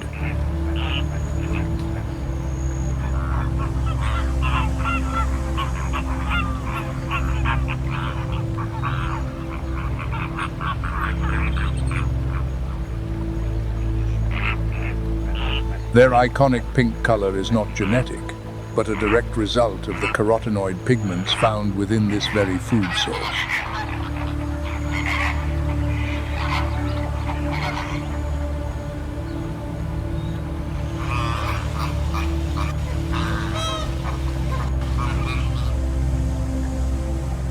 A bird with more vibrant plumage is a healthier individual, more successful at finding nourishment than the others.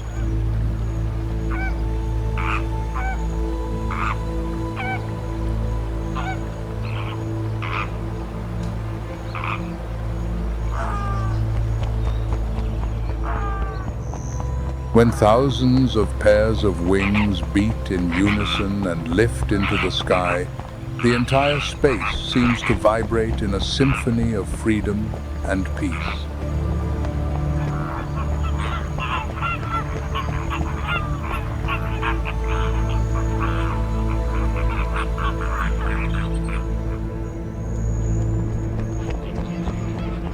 It is a magnificent conclusion to a long, eventful day where life continues to flourish in the most resilient of ways.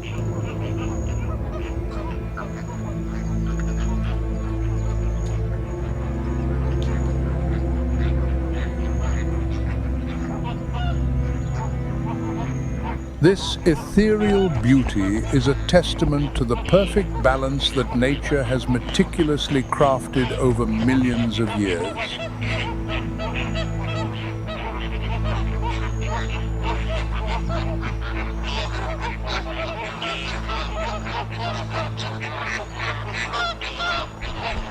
The cycle of survival continues, from the blood spilt on the savanna to the rose-tinted dance on the placid lake.